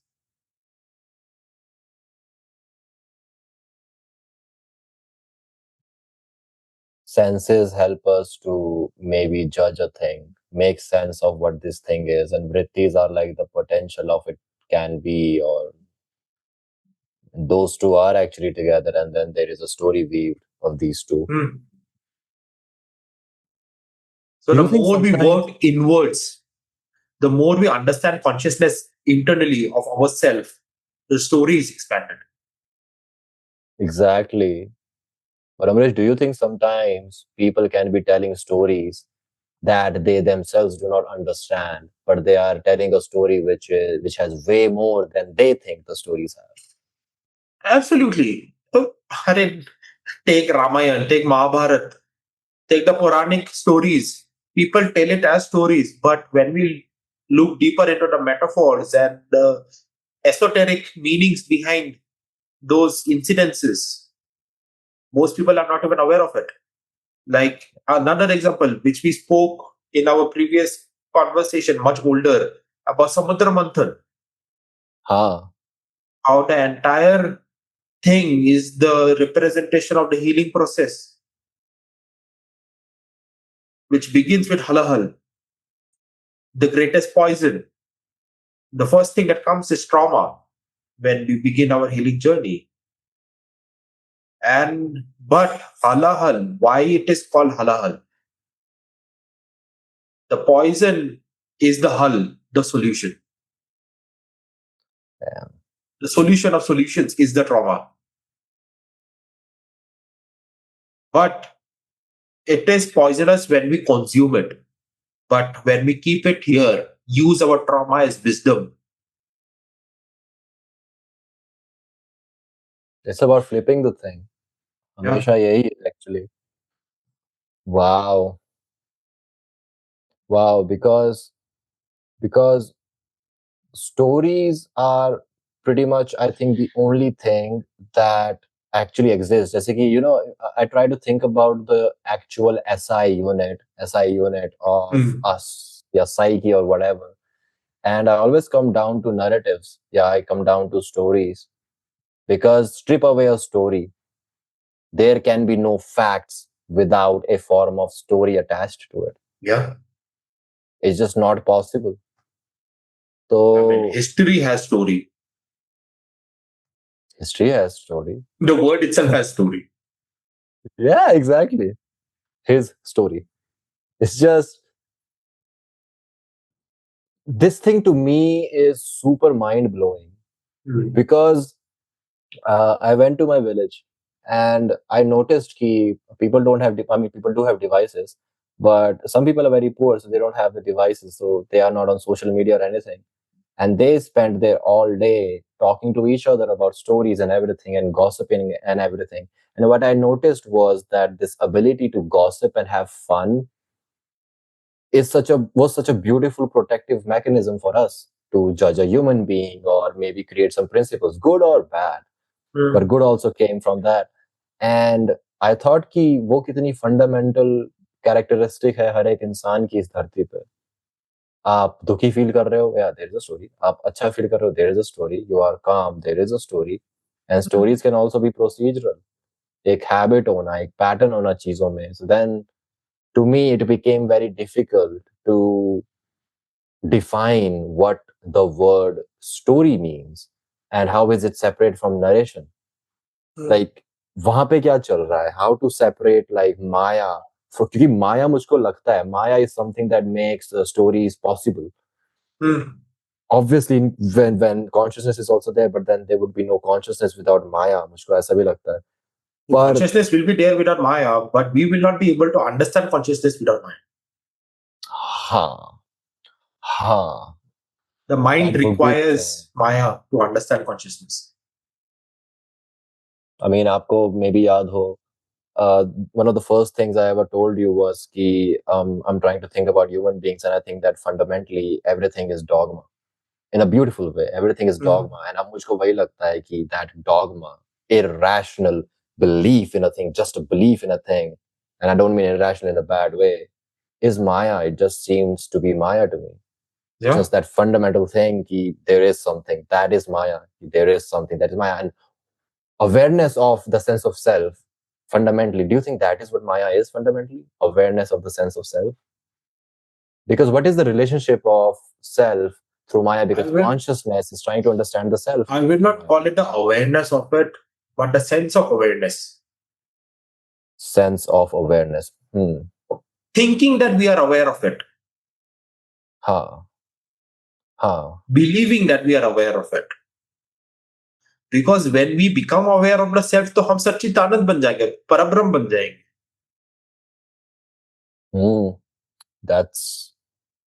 That's right. But I also think truly what the sense of self is, इस particular context में, the sense of I, या फिर एक sense of unity in consciousness, right? वो sense of self is very much, जैसे हम उसमें label लगाने की कोशिश करते हैं because of course we have to live, but it's a constant process of becoming, जिस तरह से बोला जाता है. It is a process by itself. It's not stagnant या फिर stable. It's just, it has such a similar property with Maya. कि Maya भी वैसी है, a process. Agree. And यहाँ पे I would connect this to another of our previous conversation, which is related to words again. कि why am I called I? Because I am what I see me to be. So whatever I see, whatever I perceive, I am. I am who I think I am. Yeah. So that's why I pronunciation is the same. But are we talking about this I, which is Maya, or this I, this is Chitta, Mm. consciousness? Mm. I mean, also this thing, Amaresh, ki our perception is active, right? हमें वो चीजें दिखती हैं जो मायने रखती हैं हमारे लिए. So when we look at the self from eyes, हम वही चीज देख रहे हैं जो हमारे लिए मायने रखती है. Yeah. It's all about going beyond क्या चीज मायने रखती है आपके लिए, and then to just, I don't know even what, like I don't have the words for that. No, wait. This set of eyes sees reality the way I want to. This eye sees reality the way it is. But can we ever know reality for the way it is? No. Because Reality for the way it knows that reality outside and me are one and the same. Mhm. So changing me changes the world just as much changing the world changes me.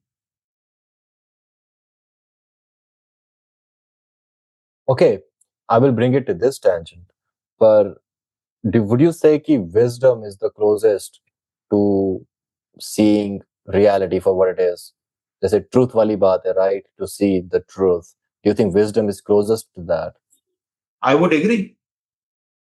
Mm. Because what is wisdom? And again, this is also where words come into play. Exactly. What is wisdom? Wisdom is Vigyan. Vigyan is not science. So, wisdom is Vigyan. What is the etymology of Vigyan? Vigyan. V is the prefix of absence. What is Gyan? Knowledge. Damn. Wisdom is the absence of knowledge when we go in a very literal etymological direction. I think also wisdom is more connected to self-awareness or awareness than knowledge is. Yeah. I think knowledge can be there without being aware. I mean, of course, you're aware of facts, but wisdom is like embodied. Would you say wisdom is embodied knowledge? Embodiment of knowledge is definitely an integral part of wisdom. However, I would say it is more. It is embodied, it is applied, it is understood, it is felt, it is perceived. Think about this then. Think about this, Amrish, कि जैसे क्या नाम था उनका, जामंत, right? Symbolizes ancient wisdom, his connection with time. उसके बाद साथ में, क्योंकि when I asked you that question कि who would you say symbolizes truth, and I thought the whole story of Ramayana is what symbolizes truth, because ये सब characters उसमें wisdom and everything, and who lives the longest? Jamant, that is wisdom, which is closest to the truth, उस fashion में. Because I think to understand the truth, you need to develop your mind, your body, serve yourself and use ego as the tool and everything. And then you would understand the story that is Ramayana in this context. Absolutely. Jambavan was present in Krishna's time as well. Even Krishna fought with Jambavan. Oh. How did Jaman die? He's still alive. Damn. Ancient wisdom. He's still alive. Alive or surviving? Right now, surviving. No, I disagree. I think it is around, because I think when I look at Alex Hormozy, for example, and sometimes when he opens his mouth, it seems like, that's ancient wisdom. That's human biology speaking right there. Because I Uh, hear so many people who have no connection to us talk about stuff that I find in like everywhere. It's like a universal fact. mm, So that stuff always boggles me out. मुझको हमेशा लगता है कि that thing is actually crazy. कि how can that really happen? Because music, for example, freaks me out. How mm. can Western and Indian classical both have Sat Sur and Komal or Ye Wo and major minor and everything? It just blows my mind. Blows Unifying my mind. factors are many. Yeah, exactly. And it just also shows कि हम इंसान कितने same हैं. No matter where we are, what we are, and culture plays a crazy role. But then again, when it comes to ideas and images and symbols and narratives, काफी ज्यादा similarities है वहाँ पे compared to बाकी सारी चीजें that like 1,000 years of culture couldn't change in individuals. Correct. And this is also proven in terms of similarities of stories. Like when we talk about Indra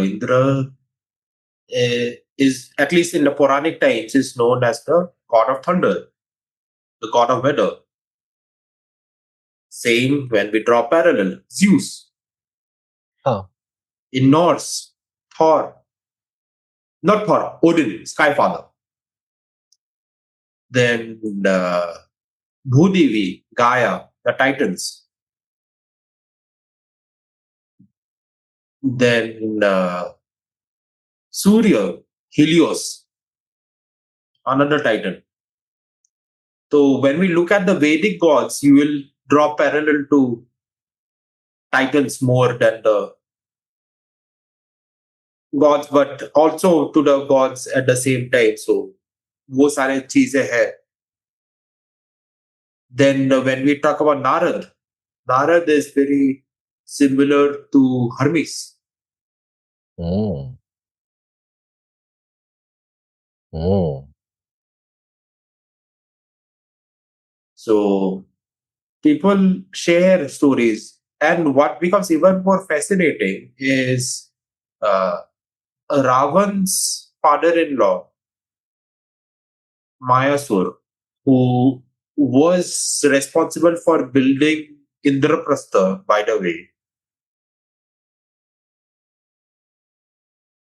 Mayapur is the origin of the Mayan civilization. What? So his kingdom was in South America.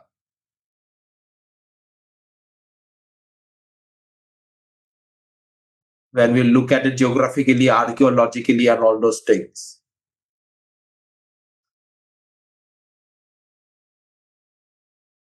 मैंने ये notion तो छोड़ दिया है कि time के साथ में चीजें फॉर एग्जांपल बेहतर होती हैं या मॉडर्नाइज्ड होती हैं लाइक क्योंकि आप किसी भी चीज को झूठ बोल सकते हो आप फॉर एग्जांपल पिरामिड्स को झूठ नहीं बोल सकते वहां जाके देख के वो चीज वहां पे Hmm. खड़ी है और उसकी कॉम्प्लिकेशंस तो और भी दिख रही हैं कि 2 किलोमीटर नीचे के पिलर्स भी हैं like how did somebody do that 5,000 years ago no idea so Hmm. actually it's a legitimate like I used to be very skeptical about it but you know grinding my teeth and just being like, hey man, it's possible. There's so much we have no fucking clue. I Yeah. mean, even with modern machines, you can't make pyramids in 20 years. Yeah. Impossible. People just have no idea. There are prodigies working on that. They have no idea what happened, how it came And about. you have something like Ajanta Ellora of India, Huh. which is carved into a single rock. Crazy.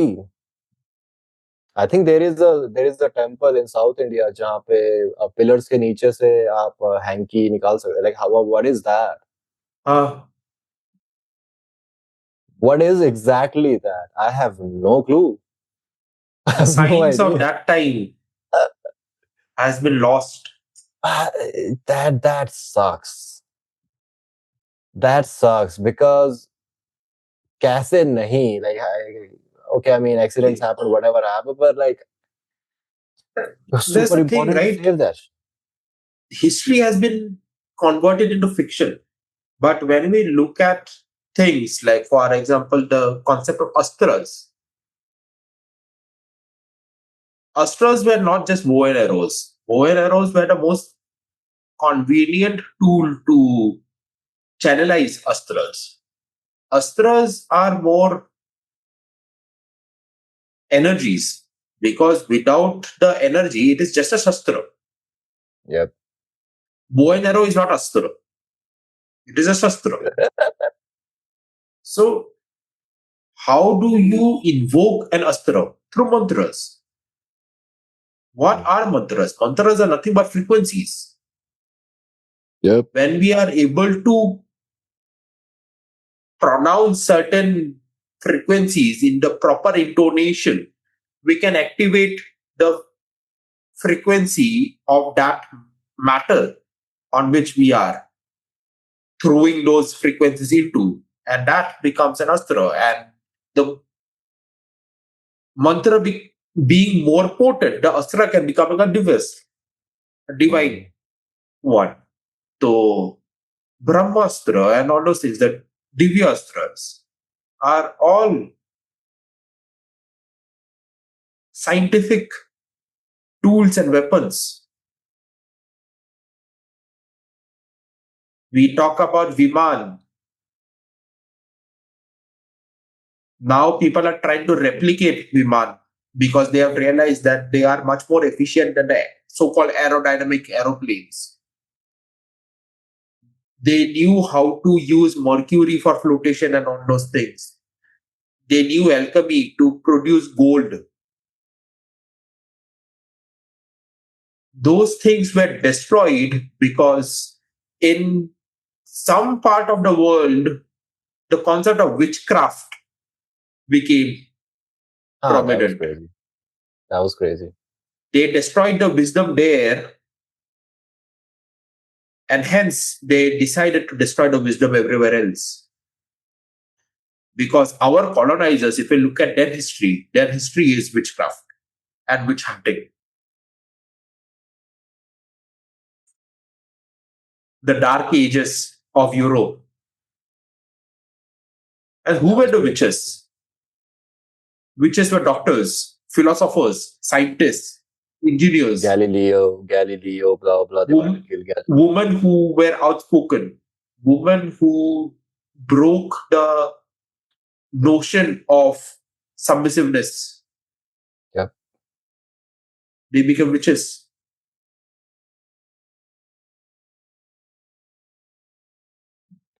But Amresh, I I always think about independence, Internal and dependence. I really think I really think we are not free.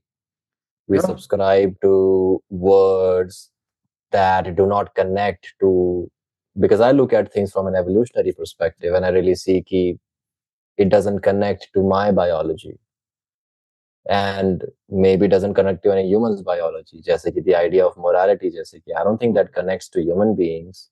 It's not a good pathway to Yeah. look at life, to put life in black and white, for example. Makes life very complicated.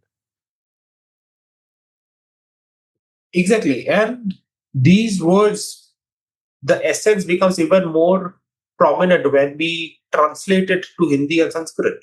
Like independence is Swadhin, Swadhinata. Swa Adhin, under ourself.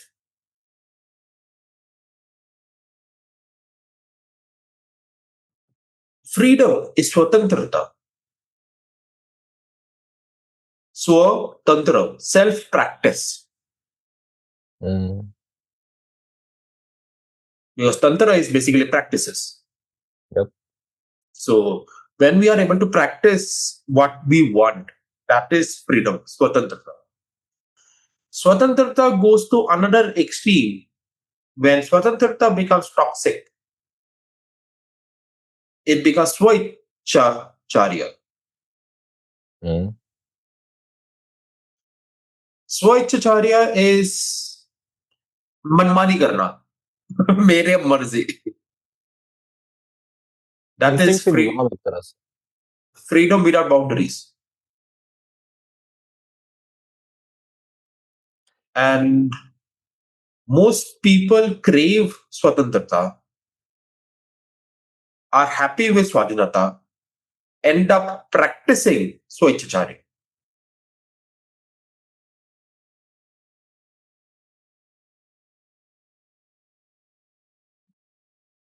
बल्कि I think होना उल्टा चाहिए naturally. हाँ.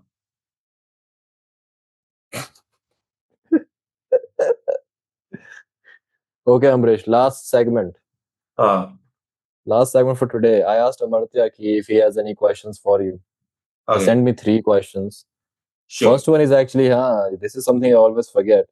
He said, because on our last pod, we were trying to understand power through the perspective of soul. Okay. क्योंकि वो Eminem line की वजह से, and then both of us we don't really think कि we can make sense of soul, कि what is exactly soul. So Correct. his question is this exactly, कि what is soul according to you? Soul, Atma, is the same as Paramatma that has forgotten that it is Paramatma. Mm-hmm. So, soul experiences are together. Atma experiences itself through Jiva. Mm-hmm. That's life. Mm-hmm. Life is what Atma experiences itself. And the mission of Atma is to understand Shishti. Srishti. Hmm. And to understand Shishti, the goal is to understand Paramatma itself. Hmm. So Paramatma is basically trying to know itself. And to know itself, it created the multiverse. Hmm. And in the multiverse, it sends multiple seeds. And these seeds are up. An ansh of the Paramatma. What is the relationship between self and Atma? Atma is the self. Oh, I think yeah, we agree then. Atma is the क्योंकि self. मैं भी उसी तरह से सोच रहा था इस चीज के टेंजेंट के बारे में, क्योंकि there are certain things that I am very closed on. One thing would be कि Atma, like my Atma is separate from your Atma, for example, and to be कि my Atma can exist independent of my body. That is where I stop, because I And try to think it. here it is also unfair to translate Atma into soul.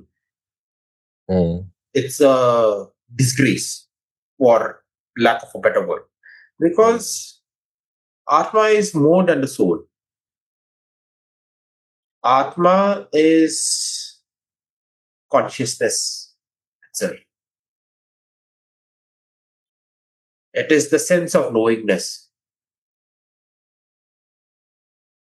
And when an Atma enters a Jiva, the first thing it does is accept Maya. Oh, And the first thing that happens due to the acceptance of Maya is forgetting who I am. Because if I remember who I am, I will not be able to enjoy the nitty gritties of this mortal life. So it is important to forget. what is the relationship between self and Paramatma? So there are multiple philosophies. So one was Advait, where it says that Atma and Paramatma are one and the same. Then Dvait says that Atma and Paramatma are different from each other, and the goal of Atma is to merge with Paramatma. Mm. Then there is Bhed Abhed. which says that Atma and Paramatma are different yet same. How? They are different in manifestation, same in essence. Makes sense. Like bhed, abhed, different yet same. Then there is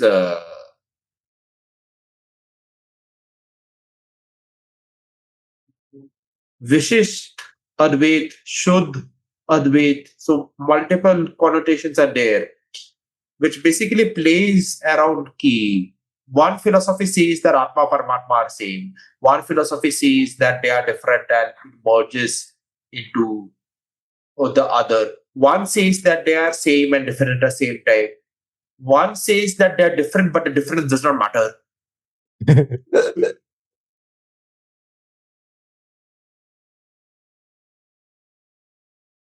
Advaita does make a lot of sense to me. क्योंकि I think in the same way. क्योंकि आपने जैसे ही बोला था कि the first thing Atma does when it touches a jeev, enters a jeev, is it accepts Maya. Correct. That metaphor makes a lot of sense to me. That's not even a metaphor. That's not even a metaphor. Really? That is truth. हाँ हाँ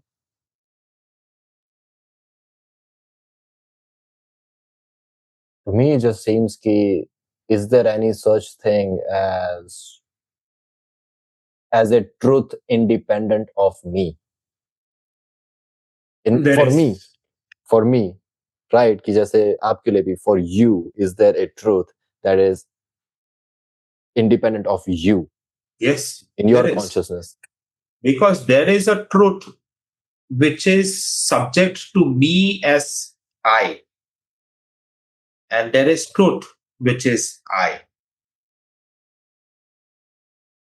That is crazy because I was thinking कि अच्छा ठीक है, if I look at Parabrahma, and then I look at self, and if I try to really think about it कि अच्छा ठीक है, मैं अपनी आंखों से देखता हूँ, अगर मुझको केवल relative चीजें दिखती हैं, मुझको केवल relative नहीं पर relatable चीजें दिखती हैं या फिर relevant चीजें दिखती हैं, जो relevant चीजें मुझे दिख रही हैं, वो ऐसे लगता है कि they seem to have a pattern and they seem to have a purpose. Yeah, they seem to be connected to emotions. They seem to be connected to Maya. Yeah. What is it serving? It's serving Parabrahma in a way. क्योंकि इन्हीं सब relevancy से तो मैं कुछ करूंगा, which is the pathway to like reach to that. That's the thing, na, कि we are Parabrahma. So, Paramatma is Parabrahma. Atma is Brahma. But when Brahma meets Maya, Brahma becomes Brahma. Damn. But then again, Brahma is imagination. आप जो कह रहे थे, right? And all of that stuff. Brahma is imagination. Brahm is delusion. Exactly. But nature is so similar. अगर आप देखें, similar yet different. Damn. Wow. Second question.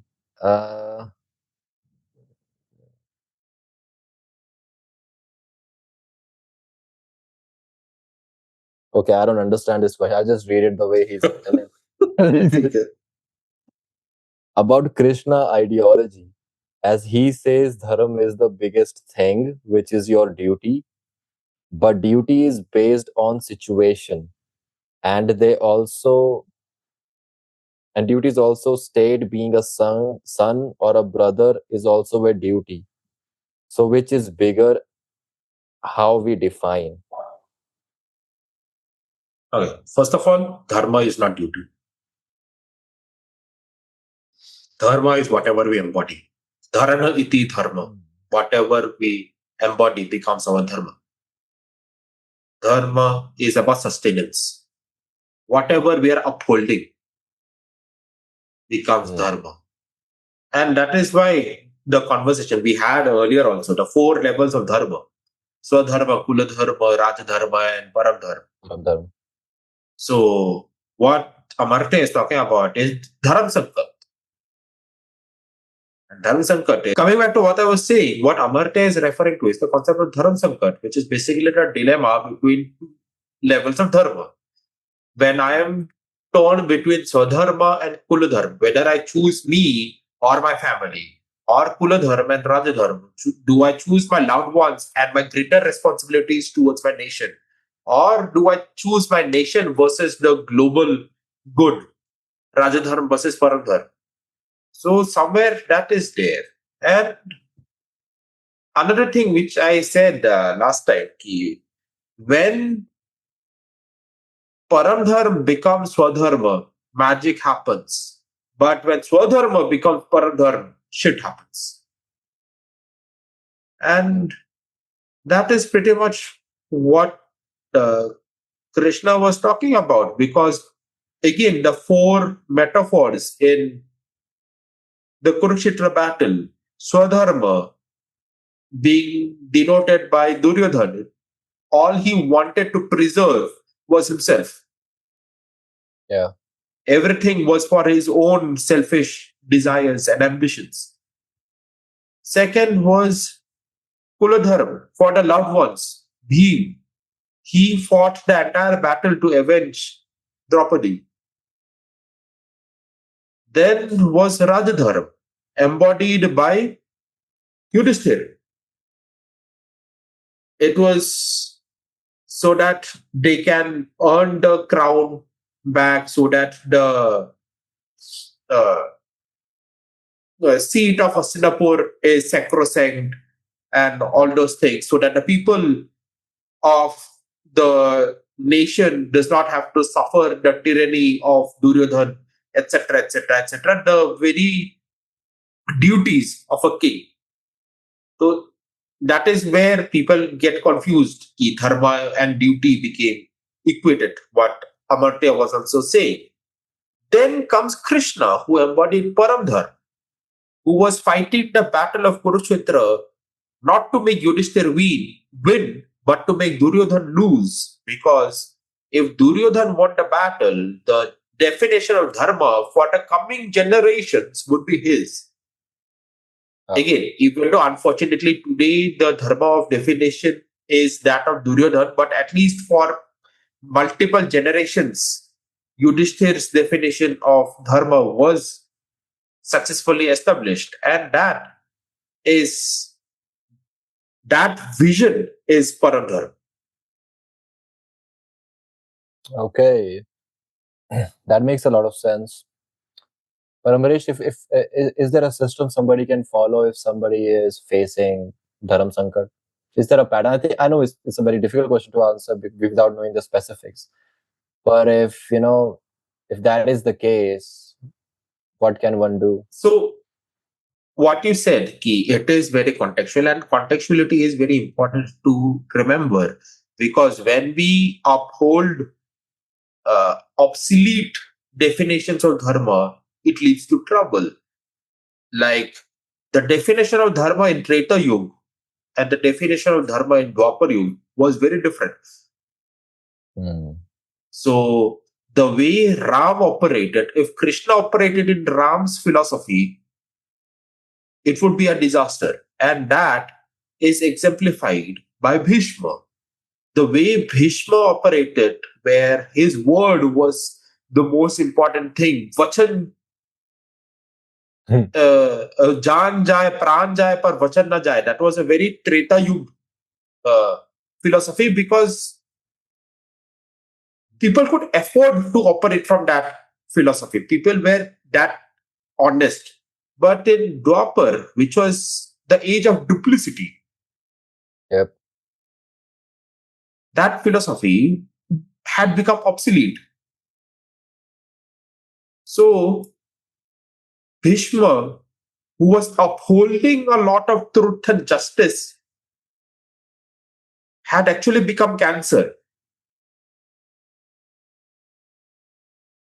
So the first person to be befallen in the battlefield was Bhishma, because Krishna knew that if Bhishma was alive, okay, I will wait for your network to come back. Ah, I, I was saying Krishna knew that if Bhishma did not fall, he will not let any adharm to happen in the battlefield. And if adharm did not happen in the battlefield, Pandav would not have excuses and reasons to alienate the Kaurav army. Point number one. And point number two, of course, that if Bhishma was alive, he would annihilate Pandav army because he was that strong. So he was the first one to fall, primarily because he represented a definition of dharma that did not serve the current times. Hmm. Okay. Hmm. So, well, it really comes down to figuring out your own path, because Yeah. about the timing, about yeah, what should you choose right now when it And comes to बात ये भी है Hrithik that people have disconnected from Paramatma, from Paramdharma. People do not understand what Paramdharma is. People have disconnected from Paramatma. And the more disconnected we are from Paramatma, the more disconnected we are from Prakriti, the more difficult it is when it comes to navigating through Dharma. I think Amresh, what I find to be a huge problem is to fall into the trap of seeming enlightened rather Mm. than being enlightened. I think that it's very enticing to look a particular way, it's very rewarding. But I think it's just वही तो है ना. that's A wise man knows that he's a fool, while a fool claims to be wise. exactly that's the and then again it's such a crazy thing. वो जो आपने timing वाली बात बताई थी कि it's about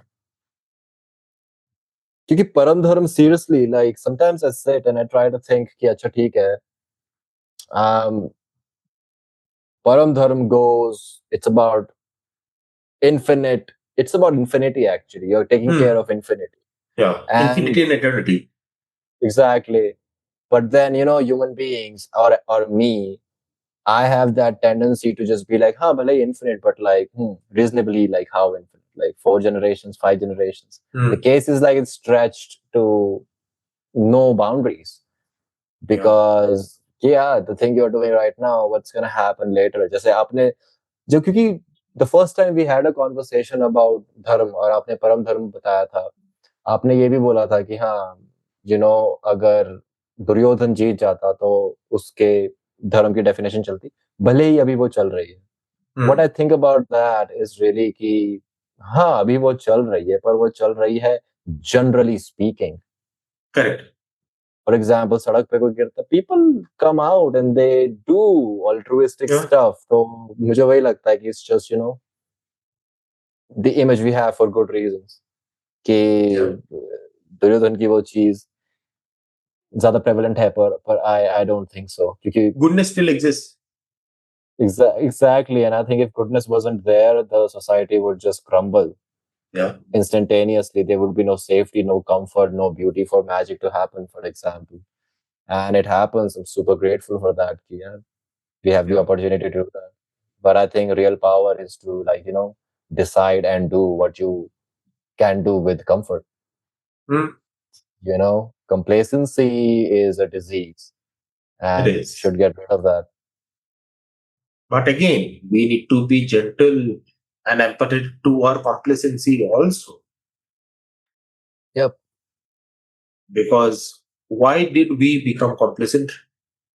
Because we did not have the right guidance to channelize our comfort. Yeah. Exactly. And I think Imagine that's a why we. child whose all material needs are taken care of. Mummy, Papa, मुझे ये चाहिए, ठीक है बेटा ये ले लो. How is that child going to be as an adult? That is pretty much what happens when the boundary between complacency and comfort gets blurred. I think there is a lot of comfort in asserting your will to the world. There is There a lot of is. comfort in it. You see, कि अच्छा हाँ, I want to do these things and I can do the things I want to do. So Yeah, there there is is comfort. comfort in asserting the will. We become complacent when we start to believe that I can assert my will every time upon everyone. Now that's stupidity. That's stupidity. That's also, I think, sir, क्या बोलते हैं उससे, जो खुद के लिए धर्म होता है, स्वधर्म. Swadharma. In modern history, that was exemplified by the European colonizers, by the colonizers who came before them. That was literally what it was. इधर मनमानी कर ली तो हर जगह मनमानी कर सकता हूं मैं. What I find funny, जब वो नहीं फ्रेंच रेवोल्यूशन हुआ था तो उसकी रानी आती और रानी कहती कि ओ तुम भूखे हो, तुम पे ब्रेड नहीं है तो केक खाओ. लोगों ने पकड़ के उसका, आई थिंक वो क्या बोलते हैं उसे, जो गर्दन काटी थी उसकी, गिलेटीन. That is where the Jack and Jill went up the hill rhyme comes. Exactly, so dark. We teach kids that shit. It's so dark. It's about a king losing his literal crown.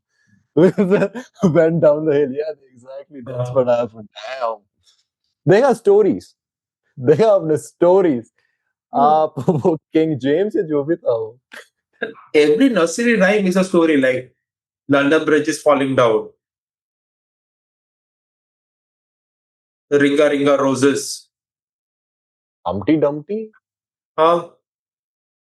I mean, और अब वही देखिए ना किस तरह से ये मुझे थोड़ी प्यारी चीज भी लगती है. I really think about education system sometimes and try to come up with like good stuff that we had in our education system. I think essay writing is a really cool skill. सिखाते बेकार है, who cares.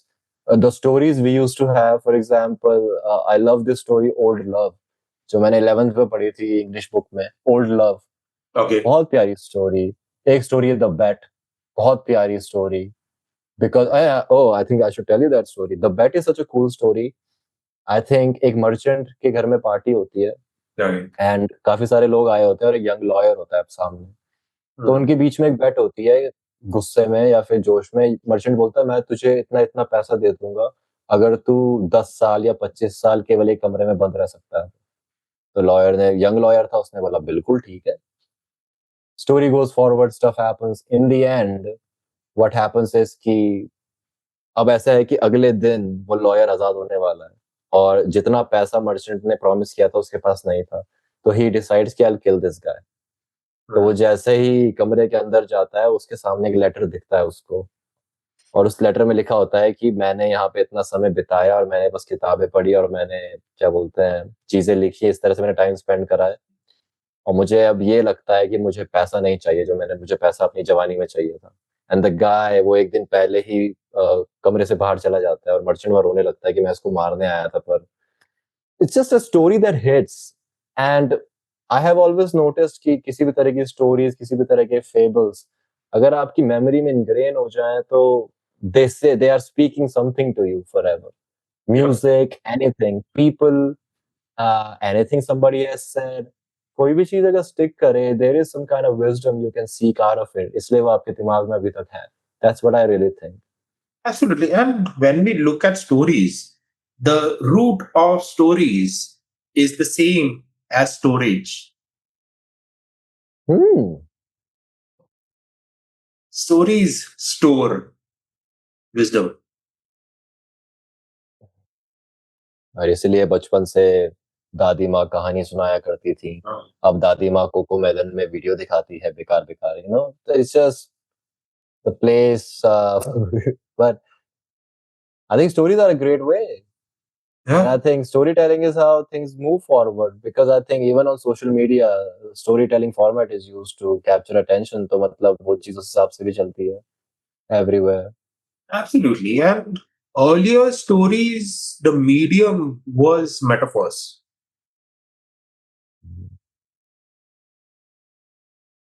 Slowly, metaphors became more literal in the medieval and modern times. Postmodern revived the use of metaphors. But ancient is all metaphors. Ramayana le lo, Mahabharat le lo, Puran le lo. These are all metaphors. I think metaphors speak way clearer than words do. Yeah, That's what I believe. Yeah, because I think metaphors are symbols and not just statements. correct. And it's again crazy. Metaphors, literally speaking, are made out of words, but they are not really words. They are like an imagery. Yeah. Metaphors are closer to wisdom than words ever can be. Yeah. Yeah. Even though we use words to talk about metaphors, still. I had this great experience. I like to sit on the terrace of my gym क्योंकि काफी open space है and Dehradun दिखता है, it looks beautiful. And then I was talking to this one dude, and he started reading his poetry. So he was very shy about it. तो मैंने बोला भाई क्या ही दिक्कत है, पढ़. And then he read a poetry on moon, and that made me think कि यार चांद के बारे में तो मैंने भी लिखा है मेटाफोर्स में. चांद के बारे में कितने लोगों ने लिखा है. चांद के बारे में तो इंसान कब से लिखे जा रहा है. Like, what is there in moon that gets our attention? रात को उजाला देता है, प्यारा लगता है. It's just there is so much symbolism of it. किसी पंडित जी ने मुझे बोला था कि मेरे केवल चांद ग्रह है जो मेरे फेवर में. And I was like, all right. So, while sun is ego, moon is emotions. Ah, yep. And अगर देखोगे सूर्य ग्रहण and चंद्र ग्रहण, तो चंद्र ग्रहण तो it's not because of the sun, but it's because of the earth coming between the moon and the sun. But सूर्य ग्रहण is sun और पृथ्वी के बीच में चंद्र आ रहा है. तो here the question is, what is earth? I was gonna ask you that. जैसे आपने पृथ्वी बोला था ना, मैंने सोचा कि what is Earth? So earth is Bhudevi. Bhudevi is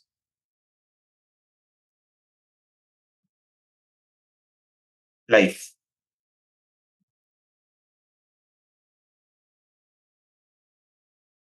So you have life, emotions, and ego. Life, emotions, and ego. Surya Grahan is when ego और life के बीच में emotions come.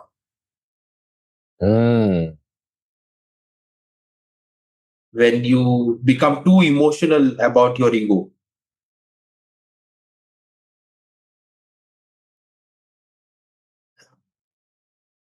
And Chandra Grahan, when life comes in between emotions and ego. Whether to choose emotions or my ego. Do I care? Do I choose love? Do I choose fear?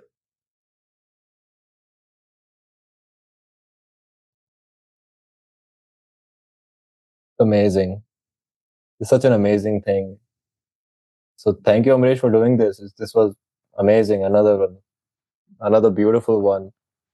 And I think when I think about our conversations, it seems like it's not really broken. It's like a Free it's like a flowing. continuation.